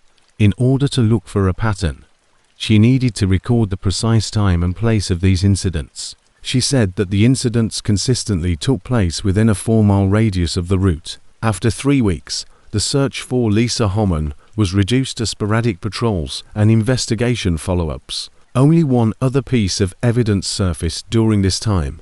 A highway maintenance worker found Homan's Mountain States logistical identification badge 2 months after she vanished. It was lodged in a small crack in the canyon wall, some 30 feet above the ground, and exactly where her tracks had ended. Despite being exposed to severe winter weather for weeks, the badge showed no signs of weathering or environmental degradation.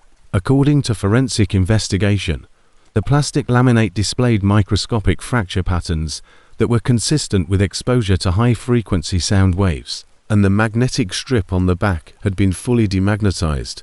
Officially, the case is still listed as an open inquiry into a missing person. Due to a policy put in place by Mountain States Logistics, drivers must traverse Echo Canyon in pairs, especially in the evening.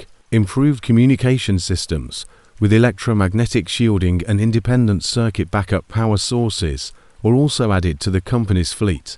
Before being put back into service, Homan's vehicle was thoroughly inspected by forensic technicians, mechanical engineers, and acoustic specialists. 3 distinct drivers later reported experiencing strange aural disturbances, even though no structural or mechanical problems were found. While driving through the same section of Echo Canyon, there were electrical issues. Eventually, Mountain States moved the truck on routes in northeastern Utah that did not include Interstate 84.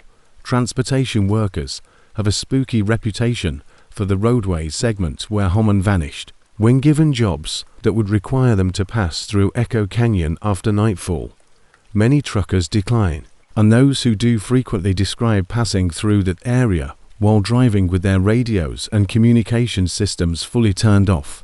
A particular route segment, Dr. Acoustic Engineer Eleanor Richards, who consulted on the matter and provided a provocative evaluation.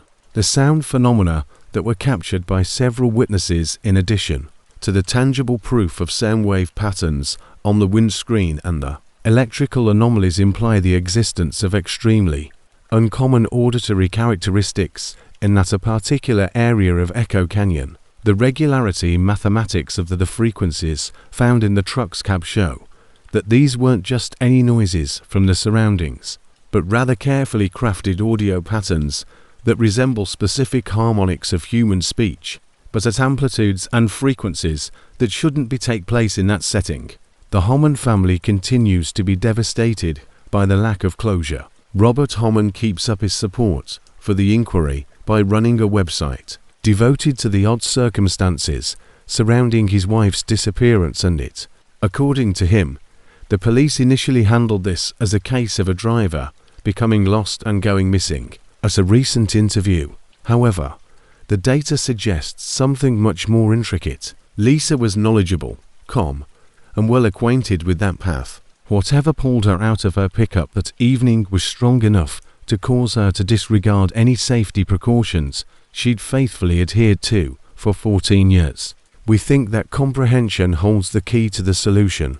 Why have several drivers lately reported those audio phenomena, finding themselves in the same place? Lisa Homan's disappearance remains being among the most well-documented but wholly unexplained cases in history of modern transportation. For individuals who traverse the roadways of America through the West's deep canyons, especially in the remote hours of darkness, it acts as a humbling reminder of the mysterious things that sometimes appear in places where stillness and sound interplay in ways that science is still learning about.